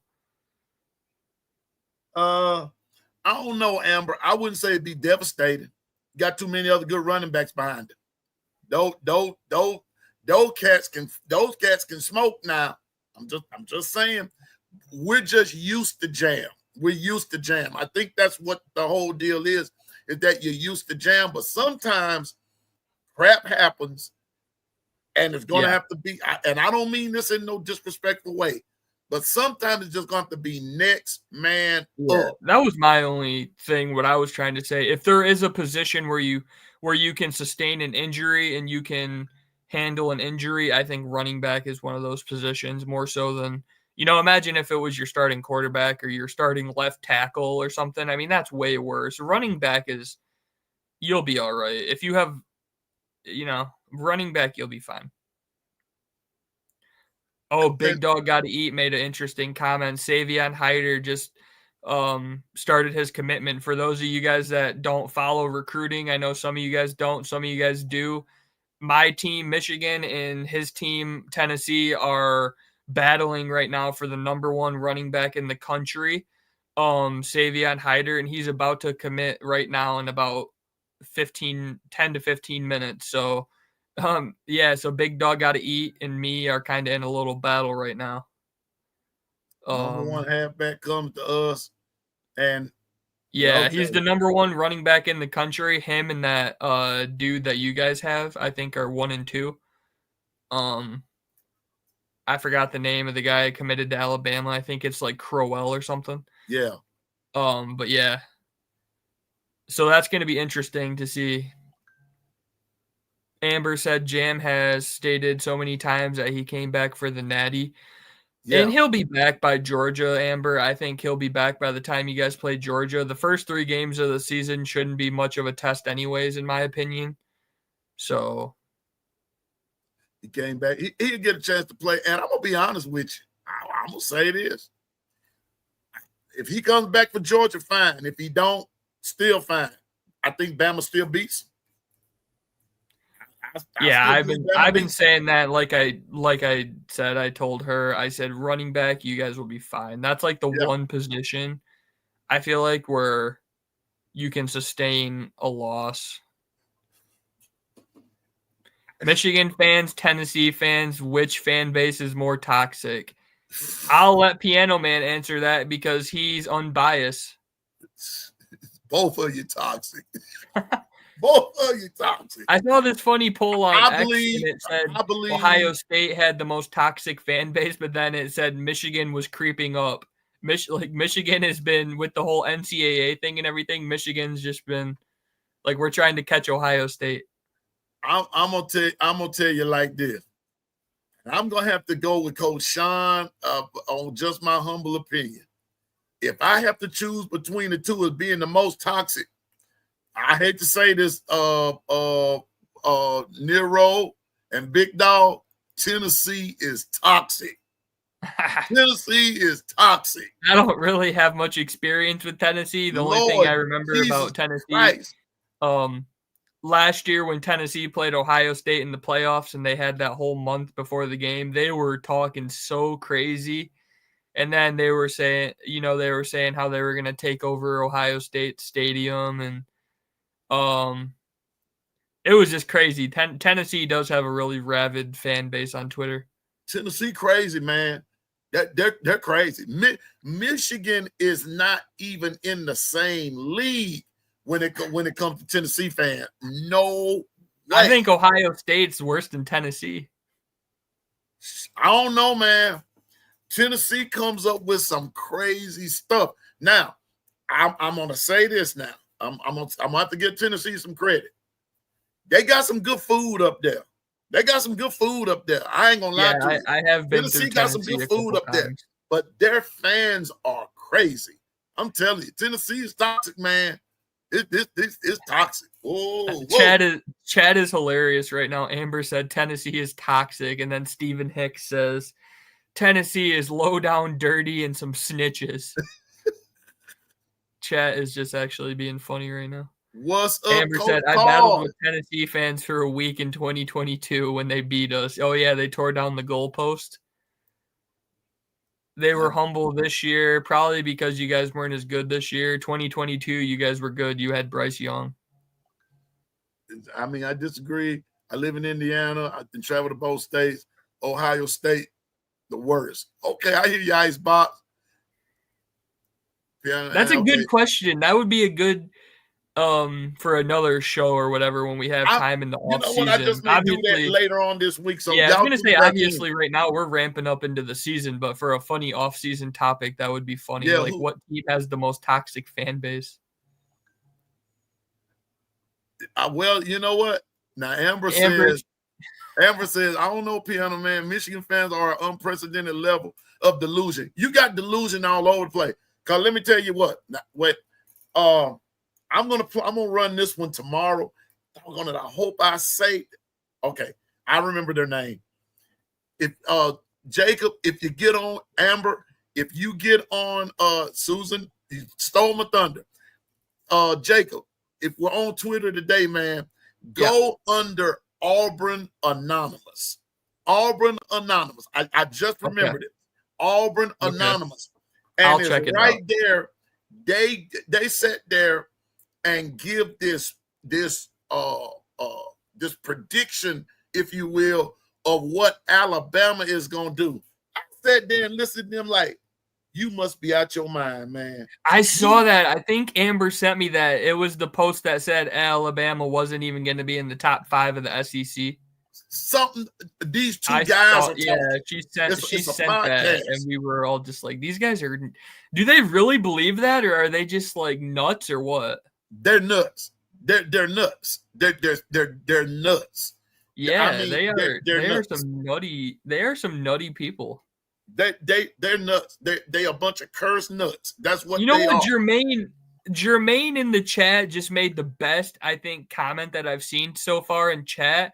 He said Tennessee is toxic. Michigan is more known for being arrogant and smug, and people don't like that about Michigan. Just the way we were like, well, not even necessarily myself, but the whole fan base was just like, with the whole NCAA thing, we were, people were just like, haha, we're Michigan. There's nothing you can do about it. And it just rubs people the wrong way. I don't know if Michigan's toxic, but Michigan just has this. Michigan just has this. That's why I don't even consider. Yeah, almost just like this way that Michigan carries themselves. Some Michigan fans or Michigan, in general, they just carry themselves like they're better than everybody else. Well, so that was a good point, Jermaine. That was a really good point. But watch this now. Barners are pretty much the most toxic fan base overall. Not gonna lie, that's my overall. Tennessee, y'all not even in the same league with Auburn. Y'all are not. Amber, y'all are some good milk that go in some good cereal on a good day compared to Auburn. Auburn is horrible. Steven put it. Wait a minute. Where's Steven? Yeah. Steven said it. Wait a minute. There we go. Now that's how I put it. They are the devil. That's Satan's seed, man. They Satan's seed. Amber's next comment in chat, I think, is like Jermaine is saying. I think that's more accurate. She said Michigan is smug. They think because they are Michigan, they can do whatever they want and rules don't apply. That is a better way to generalize Michigan's fan base. If you think it's right or if you think it's wrong, a lot of people at Michigan just think we're above the rules or we're, Then she said Barners practice voodoo. Yeah, I saw that. So it sounds like a lot of you guys are in agreement. Auburn and Tennessee are some of the worst. Just on X, though, another one I'll bring up that Coach Carl, I mean, I am a Michigan fan, but yeah, I do agree. A lot of Michigan people have an arrogance about them. That has nothing even to do with football. That's just always been a thing. I know people. I didn't go to Michigan or anything like that, but I know people that have went to Michigan, and a lot of them are very arrogant. I don't know why. Yeah, but I'm going to bring up one more fan base that I have interacted with on Twitter. In the SEC, I'm going to say this one, and these people are really nutty too. LSU. Oh, gosh. They are nuts. They are like, I saw a dude saying like, I don't even, just not even going to get into it, but just crazy stuff about Brian Kelly, just like insane, like, those people in our group chat. I've seen LSU. They have some crazy, crazy people. Good morning, Diane. Diane, that's what I was about to say. I just wasn't going to quite put it that way. I was going to say LSU, look, when they lose a game, those dudes go get drunk and the real them comes out. The real them comes out. LSU fans are, some of the ones I've talked to in our group chat or some that I've talked to on X, those people are really crazy. He said he's talking about the people of Michigan, period, not just college. I kind of agree with Coach Carl on that one. I got some friends up there, arrogant. A lot of people, I don't know about the whole state. Like I said, I've lived in this whole state. I've lived in Michigan my whole life, and I think Amber has too. But yeah, there definitely are arrogant people. Bama fans are awesome. That's definitely a biased opinion, of course. Yeah, I love you, Amber. You and Jacob, I love y'all. But Amber got some a-holes out there too now. I'm telling you. Jeff said he lived in Michigan. I'm telling you now. Jeff said he lived in Michigan for 12 years, so he would know. We got some. I hate to be the bearer of bad news. Bama got some fans that's some real live. Real live. Amber will know what I'm talking about, but do we need to speak about Roll Tide 81? Oh, please don't. Please don't. Don't do it. Don't do it. Don't do it. Don't do it. Jacob, I got a new name for him. Crash Out 81.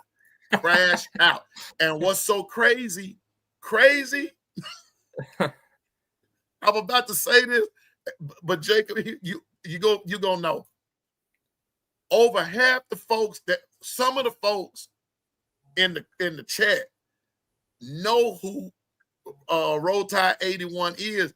They just don't know him by that name, and I'm not gonna call him by that. I'm not gonna call it. All right, that's funny. Yeah, don't give away his identity or anything, but man, we had a lot of fun talking to him. Oh my God.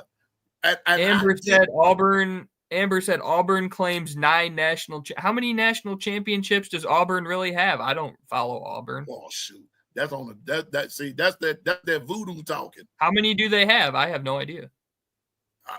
1, 2. I don't know. Who cares? I was gonna say that's crazy. It is weird how teams claim like half champ. I know Michigan did that for 1997. I don't know. It's all weird to me. I'm telling you, all fan bases have a lot of them people. Man, I'm telling you, Coach Carl, he puts, and that's why I said yesterday, all fan bases have some of them people just too damn bad, and that's just the truth, man. That's the truth. But all I'm gonna say is, Roll Tide 81. if you listen, please don't show up on my page. Yeah, he is a really, for most of the people in the chat, they have no idea what we're talking about. But if any of you guys use X, if any of you guys are active on X or Twitter, whatever you guys call it, I still call it Twitter mostly. Yeah. But there's a guy, he's an Alabama fan, and his username is Roll Tide 81. And he's a crazy diehard Alabama fan, over the top. So that is what we're talking about. It's a friend of ours, or I guess you could say friend, a guy that we know. And he's a crazy, crazy Alabama fan. He could fit in with Auburn. Crazy, man. That dude crazy. And I'm not going to call his name because like a couple of folks know who he is. They just don't know him. I was going to say, we're not going to give away his identity because I know some people, I think a couple people said they know him in real life. Oh, my God. He's really passionate about his acting like that, you know. Woo. But that would be a good one for the off season. That'll be fan base. That that would be Bama has some straight nuts. Bama has some nuts. But now, wait a minute, hold up. Here we go, Latoya. This is my hero right here, Harvey Updike. Who's that? Harvey Updike. I wish if the white was in here, I could show you who Harvey Updike is. He's the dude that poisoned the trees over there. Oh, okay.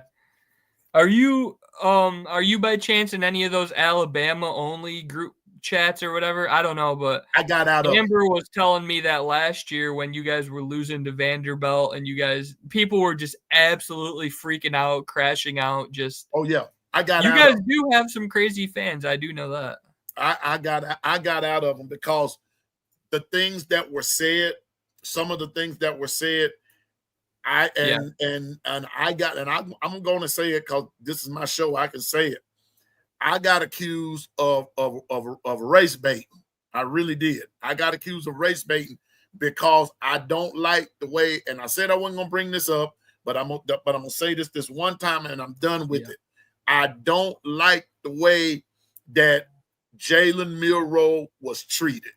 I don't like the way he was treated, especially even after the Michigan loss in the Rose Bowl. I don't like the way he was treated as if he was the only one out there playing. And then some of the Bama fans took it beyond the football field and got personal with it. And not only did they do Jalen Milroe like that, they got to quite a few players, and that was not right. So I don't go in some of them Bama chats. I just saw a funny comment in the chat from Amber. She said the crash outs were real. Are you familiar with that guy on Twitter, Squidward? There's an Alabama fan named Squidward. There you go. There's Harvey Updike. Okay. Yep. Yeah, I agree with you. There's no reason when we're all just talking about the game of football. I don't know why people make it about your race or I don't understand why people do all that. But they made it about that, and there were real. And Amber will tell you when she said the crash outs were real, those were not crash outs. They went beyond crash outs. She's being mild about it. It went beyond crash outs. It was like they got ballistic. They especially the Vanderbilt game, especially that game. The Vanderbilt game, the Michigan game, the Oklahoma. You would probably know this information. When was the last time before last year you guys lost to Vanderbilt? 40 years ago. Oh my gosh. Harvey Updike should get a statue outside of Saban Field. I contribute to the cause. Me too, Diane. Me too. Oh Jermaine, what did he say? Oh, wait a minute. Hold up. I got Jermaine right here. I live an hour and 10 away from Michigan, only 40 minutes from Ohio. Both fan bases can get wild, and they don't respect no team that don't have a Hall of Fame type coach. Okay, cool. I have cousins that are Ohio State fanatics, and they just think Alabama's the worst thing ever come to ever come to be. Yeah, Ohio State's thing is Ohio State thinks they're the better program than Alabama because of their consistency, but you guys have more national championships. Oh yeah. So She said at least Squidward is a different type of. He's just somebody different. He's different. he's funny too. He was like crashing out saying fire DeBoer. He was, like I said, I'm obviously not in these group chats, but these are just funny stories that Amber has told me. And man, some people were just freaking out. She said at least she had Alabama hoops. I've never asked you, do you follow college basketball at all? Yeah, I do. Okay. Not Alabama's as much as I do football, good. But I'm about to. And, Alabama's been pretty dang good the last couple of years. Yeah, and I think we're going to be better this year. I got to get off in there and start digging in basketball too. But I don't dig in basketball while football season is really. Yeah, I'm the same way as you. I usually get into basketball after football. So. And then when football's over, you got January, February. When they can't talk football. Yeah, I'm serious, Jeff. That's what they do. They low rate because they even did death threats and things like that, and got in Wilkin Formby's inbox and was just Ohio. You guys remember last year when Ohio State sent death threats to Ryan Day and he needed 24/7 security around his house after they lost to Michigan? Yeah. That was dumb and crazy. College football fan, that's why I said the popularity of it all. And when you get on these talk shows, you will hear the real deal come out. Just like, I don't know if Dwight and Dwight and I haven't really said anything about it, but just like on one of the talk shows on Tide 100.9 2 weeks ago, somebody called in. I know him. Called in. Trashing Milroe. The guy said Jalen Milroe is playing for the Seattle Seahawks. And they blocked him. He can't call the show anymore. They blocked him. Told him do not accept his calls. They did that on the air. You got him. I mean, you've got him. Amber said Alabama had a few 10-2 seasons before Saban, even the NCAA sanctions. Well, I wouldn't know what that's like, Amber. My team doesn't get sanctions. Man, your team gets all with. I was teasing Amber the other day. I said, well, at least my team's the only one between our two teams that doesn't have any vacated wins. And she was not happy about that. No, she wasn't. I saw all that. I'm gonna tell y'all Ohio State fan I know admits they're jealous of Bama. Yeah, you guys have 6 natties. Yeah, Ohio State is probably the second closest program. Yeah, Dwight, him. Yeah, him. Him. That dude there. And people want the dude that Dwight is talking about, that both Dwight and I are talking about. They won't check this dude. Now, Miller's Edge did. They checked him, but everybody else lets him slide. And I even told him about it. I said, y'all got to stop letting him slide.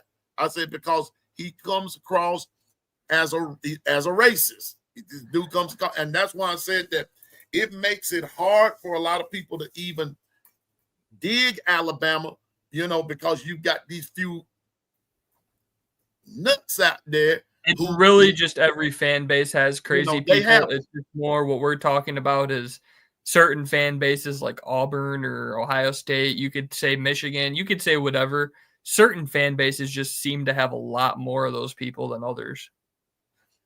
Big Dog he makes a valid point.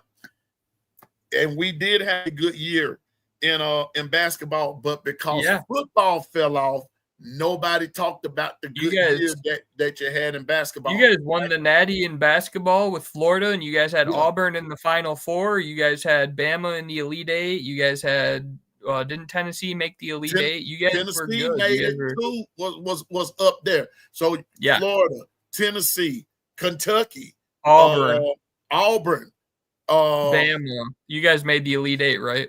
Yeah, Bama. All those guys. You had 5 teams represent.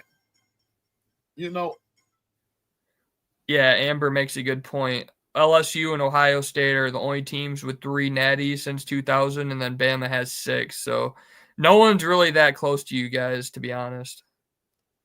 Man, people Ole need to Miss leave and us alone. Arkansas. Oh yeah, Ole Miss was good too. They barely lost to Michigan State. You're right. Ole Miss made the Sweet 16, and they were pretty good. And yeah, you guys are right. The SEC was really good in basketball last year. And you know what? And that normally doesn't happen. That normally doesn't happen like that. Yeah, I remember you guys used to be really kind of not horrible, but you guys weren't that good. But I saw something that I guess SEC is starting to pour money into basketball now too. Bama is the only team with 3 college football playoff trophies. She said she's getting nervous. Ohio State, Georgia, and Clemson have 2. That is true. You guys need to win another one before one of those teams does. So we got to come with it. And so, man, but 11 days, everybody. Jacob and I, we through talking. We're through talking analyzation now. Starting next week, we're gonna be talking real ball. We're gonna be talking depth charts. We're gonna be talking. Oh yeah. We're gonna be going with the come on for Big Ten and everything. I'm thankful that we've survived it. Now, Jacob, what you don't know, and I don't know if I've told you this or not, but I started this countdown back when it was 109 days left. Wow. I was just that bored, man. Yeah, that's I've crazy. been doing this countdown all the way up till today is 11 days left. 11 days. I'm just saying. And I am enjoying this. I am enjoying it. But next week, the good Lord willing and the creek don't rise on Big Ten Tuesday, Jacob and I, we're gonna break this thing down, and we're just gonna go through, and we're going to put a lot of things together. And I think what we'll do next week, Jacob, is we're gonna look at who all our teams are playing, but we're gonna look and see since we ruled out those cats at the bottom who have no chance in the Big Ten, and we're gonna do the same thing with the SEC, who doesn't have a chance. And we're going to just deal with those teams from the middle upward, and let's just see who did what.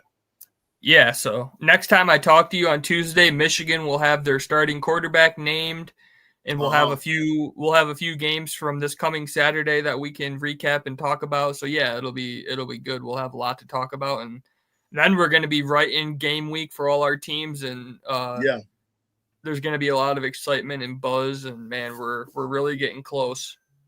And I'm in the process, Jacob. I haven't had a chance to talk to you, bub, because on Twitter, man, I don't even know where to fit in at a conversation sometimes. But I'm getting ready to do a late night thing, Amber. The next time that you're on Twitter with a space, I will be joining you. Last night I couldn't do it because I was in a meeting. Okay, but y'all know I love joining in those spaces. And we'll probably try to do one of those tonight. I don't have really that much to do. The only thing I really do at night, honestly, is I don't know. Are you into baseball at all? I usually watch the Tigers. I like baseball too.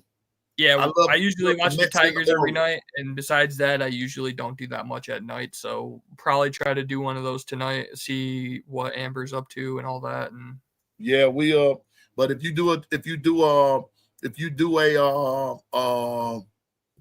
space tonight,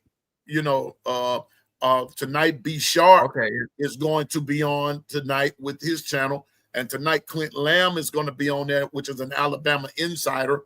So let's be sure and join Sharpshooters Sports Talk at 6:30 Central Time, and let's listen to what Clint Lamb has to say, and it's basically about Alabama. And then tomorrow night, 7:15 Central Standard Time, KB will be on TikTok, because we all know what's happening with them at YouTube. We know that, and until they get that cleared up and everything, he's going to be on TikTok. So tomorrow night, the KB will be on TikTok at 7:15 Central Standard Time. I think that's what he said. But if not, I'll know more tomorrow. And then KB and I will be on live Friday night on TikTok for Keeping It a Buck. So Gonna move that. I remember like just what you were saying last week about how his account got hacked and everything, and I just was going to add on to that. A lot of you guys mostly don't know, but my Twitter account got hacked too, and I was off of it for about 3 weeks.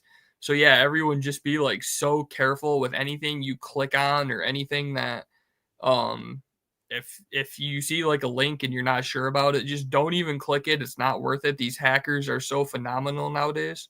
Yeah. So I just was going to say that as like just to everybody in the chat, man. It's not fun to get your stuff hacked. So I hope your friend KB can get it all figured out. And I had to go through that same exact process. So everyone in the chat, just be so careful with links or anything that looks suspicious. Just don't even click on it because all your stuff can get hacked. Exactly. And so he got they hacked his YouTube account. Yep. They hacked him on YouTube. And it's real horrible what they did. But KB's a good man. KB is a strong man, and you can't keep a good man down like that. So he's on Twitter, and we're just going to and watch this. Watch this. And here's the crazy thing. He got hacked, Jacob, and YouTube banned his channel. Did the person that hacked him like post some kind of crazy like something that was horrible to get him banned, or how did that work? We really don't know what they did. All we know is that they hacked his channel and YouTube banned the channel. Yeah, that like I said, my Twitter got hacked, and then they put on a 2-factor authentication and they changed the email to my account. And man, it took like about 3 weeks just trying to talk to support, and you couldn't talk to any real person. It was all just bots and everything. And man, it's so stressful and it's so frustrating. So I hope that your friend gets his count back, because anyone that podcast puts in a lot of work into their channel. They put hours of effort into their channel. So I hope he can get it back. If there's an appeal process, I hope he can figure it out. Yeah, he's appealing it now. Yeah, they did a crazy live with some crypto foolishness and everything. And this is why, 23,000 subscribers. He had 23,000? Yes. Wow. 23,000. Yeah, I hope he finds a way to get it back. If he can, he can probably prove that he got hacked or whatever. And I think they should be able to work with him on it, but I don't know anything about YouTube. Yeah, they saw it and all that good stuff, but they still banned him, and so I'm just that voice, one of the many voices that's just saying let's support him on TikTok. Let's go over there. I know some people don't want to, and I understand, and I'm not fighting that part. But for KB, let's do this, because he did not deserve what happened. He did not deserve what happened. And Jacob, Stephen and Big Dog, Dwight, there have been some negative talk. We ain't got to go all in that, but folks are going to talk. People are going to always talk. Yeah, haters going to hate. That's what they do. I don't even know who this guy is. So, but I did have a question for Big Dog Gotta Eat. Obviously, I've been on here. I haven't been on my phone. Did Hyder commit yet? I'm sure Big Dog Gotta Eat is paying attention. I'm sure it's on Twitter. I haven't really been checking on my phone, obviously. But I was wondering, did Hyder commit yet? Does anyone know? Let me see. Let me go to.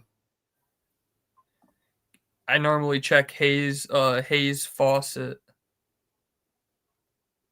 They said 8:15. You must be West Coast. Okay, so that's 11:15 here.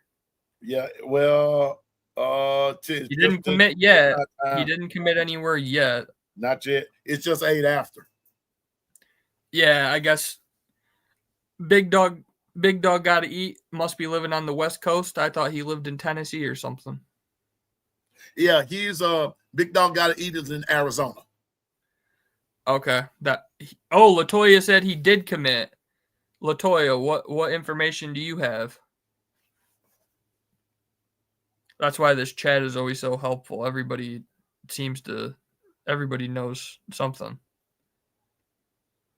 I'm refreshing everything. I'm not seeing it. Yeah, I hadn't seen it either. I'm not sure. Latoya said something. Maybe she saw something. Maybe someone. A lot of times nowadays, people are leaking all this stuff. you're seeing little stuff.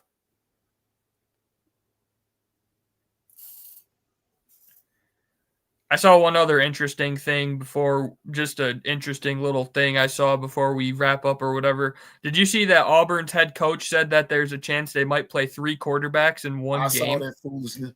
If you play three quarterbacks in one game, you're screwed, in my opinion. Oh yeah, that means you don't know. You don't have anybody. You don't have anybody. And did you see? What's his name, y'all? Coleman got kicked off the team. Oh, at Auburn? At Auburn, yeah. What did he do? I don't even know. Somebody please tell me. I want to get it right now. Was it? Yeah, it's always when you're talking about stuff like this, you always want to make sure you get it right. Yeah. Probably just conduct detrimental to the team in some regard. Somebody gonna put it up there in a minute. I just want to make sure, because I know it was. I didn't even know it until someone brought it to my attention that he was kicked off of the team. Okay. I saw another dude at Oregon. There was a 5-star receiver at Oregon, former 5-star. I think his name was like Dickey or something, or I don't know. You'd have to look up his name, but he got kicked off the team. And then there was a guy at Florida State that got kicked off the team. Yeah, the guy at Florida State got kicked off the team, got into a fight with the defensive coordinator. Yep. Freeze said they will have all 3 people. Yes, I did see that. That is crazy to me. If you have 3 quarterbacks and you don't even have like, I just want to know how have 3 quarterbacks. How do you have 3 quarterbacks and no one has like separated themselves? No, that means you ain't got your stuff together. That means you don't have anybody. Felony drug possession. Okay, that makes sense. That's sad to see. Stuff like that is just so horrible to see for obviously young people and athletes. Free shit. I was talking to Amber about this because we kind of like betting on sports or sports betting. You can take Auburn's under 7.5 wins, and I'm gonna hammer that. I think Auburn is gonna not be that good this year. Yep. So it's about to get interesting. Jacob, as usual, bro. Big Ten Tuesday. Yep. We love it. And we're gonna keep advocating for you until you start your channel. But yeah, I will say this much. I don't blame you right about now. Do you know I have more followers on TikTok than I do YouTube? No, I didn't know that. This is the thing for me. I would go on TikTok and follow you, but I've told everybody this. It's hard to believe. I've never had TikTok downloaded on my phone once. I've never had it since the day it came out till now. I've never got into it. People send me funny TikToks, but I hear so many people say how like addicting it is, and just like they spend so many hours on there. And I'm like, I've never had it downloaded on my phone, so. Maybe I'll try it out and maybe I'll get it, but I usually am on Twitter mostly. I try to stay on Twitter, and but I get so many hits a day on TikTok. Awesome, so I can't even keep up with it all. I don't even try. I go on there and I do a video every so often, and then here we go, and then I'm on here between here and YouTube. Twitter and YouTube doing this.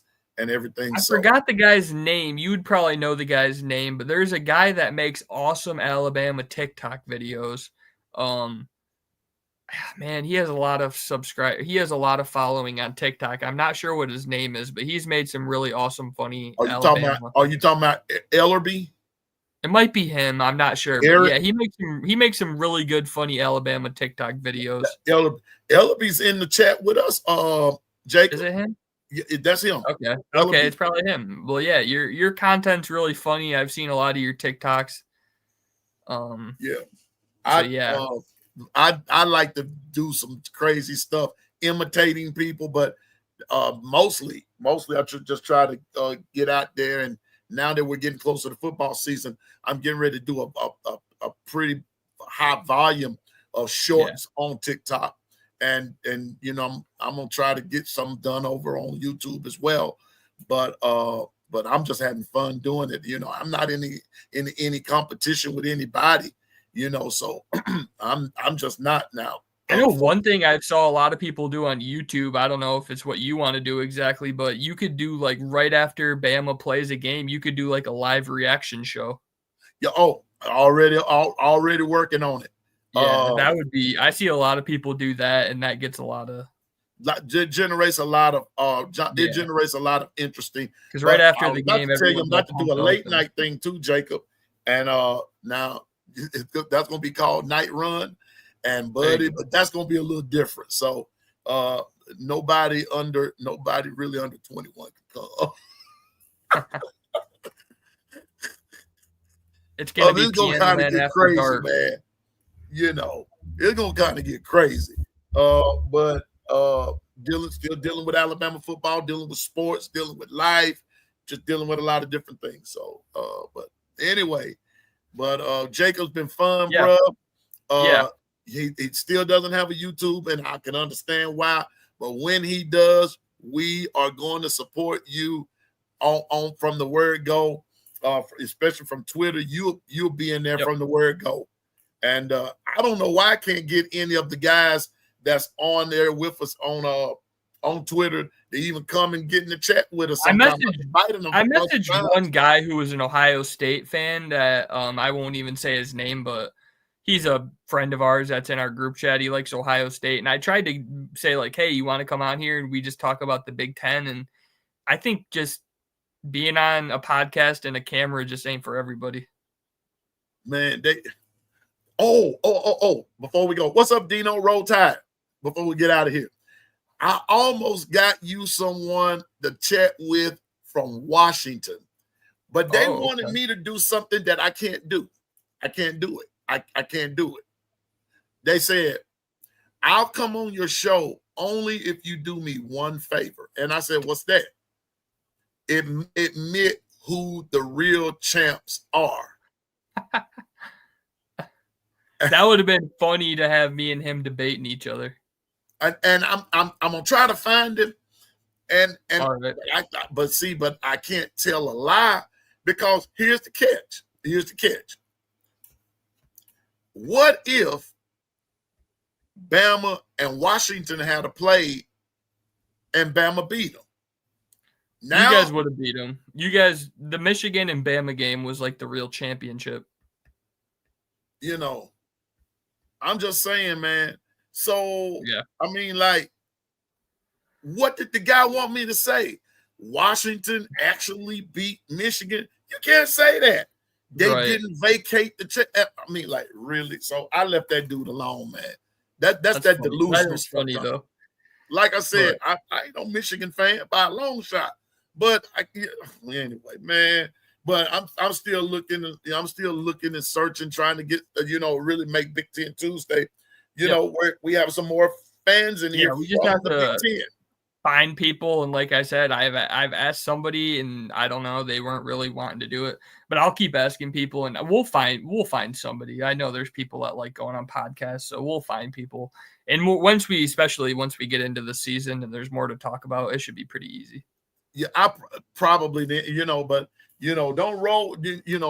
One thing about it, I believe in rolling with people when the times are down, as opposed to when things begin to escalate. Now you want to act like you've been there the whole time. No, that it don't quite roll like that. So I just like coming on here and talking football with everybody in the chat and with you. And I mean, this is what I do if I'm on a podcast or not on a podcast. I'm either talking football on here or talking in the group chat, or I know you're the same way. We talk about football the whole year. The season never ends for us. It never ends, and that's what makes it exciting, is that it never ends. It never ends for us. So we're going to end this one because I got a lot I got to go do. And all right, man, we've been on here for 2 hours and 19 minutes and 16, 17 seconds. And so thankful for all 30-something, 40-something of you all in the chat. It was jumping. It was live. Thankful. I'm going to stop calling him Jacob. I'm going to start calling him Uncle Jacob. Man, it's good to see him. Good to see him. Amber, thank you for coming. Coach Carl with On the Block Sports. Thank you for stopping by. Wherever you are, be sharp. We got you tonight, big dog. 6:30 p.m. Central. Be there, be square, get right or get left. Because tonight, Clint, the one and the only Clint Lamb, will be on Sharpshooter Sports Talk tonight. And come with your questions and things like that, because he did say that he would not have Clint as long tonight as he's normally will have him. Season is starting, things are heating up. And then tomorrow, I'll tell you more about Hey Coach will come on. Final Whistle comes on tonight. Is that right, Stephen? Final Whistle comes on tonight on YouTube. So there's a lot of Bama content. There's a lot of college football content that's out there. Let's support everybody. And just remember, man, I'm no expert. I just know what I'm talking about. And so until tomorrow, Jacob, be easy. I'll see you and Amber in a few minutes. I guess because Twitter got crazy yesterday. I was doing this. Jacob, I was doing like this. I was like, yeah, it does get crazy. But yeah, thanks everyone in the chat for all the nice comments. Steven, everybody that I've seen with support. I love coming on here Tuesdays talking to you guys. And yeah, next Tuesday we'll have a lot to talk about. So I'll see you guys then. Yeah, Jeff said Washington fans are still mad DeBoer left. They'll get over it. Maybe never. Washington fans, but that's another topic for another day. But we're gonna do that one in the off season. I'm gonna tell you why DeBoer left Washington. If you ever go out there, you will understand why. And the reason is real. It's real little. But there was a reason there was no resistance. He jumped at it. I don't blame him. Washington is boring when it comes to sports. They don't do it like we do it. If I went out there and lived, I would have a heck of a time trying to start up a podcast out there to talk about Washington football. Man, they probably get on there and probably catch me sleep because it gets just that boring. They don't take it serious. So anyway, y'all, everybody have a good day. And remember, what was I going to say? Don't forget, be sharp tonight. KB tomorrow night. Hey Coach tomorrow night. All kinds of stuff is going on tomorrow night. But we'll be right back on in the morning at 8 Central, 9 Eastern, and all that kind of stuff. Y'all know what to do. And roll, God bless. Have a great day. Roll Tide, F them trees. Florida State, you're first. Don't forget it. 11 more days, Jacob, and we rolling. Yep. The Tide gonna roll. Everybody gonna roll. It's gonna be on. Tallahassee, here we come. It's gonna be on. So Piano Man is out. Jacob, peace. I'll see y'all in a little bit. And roll Tide.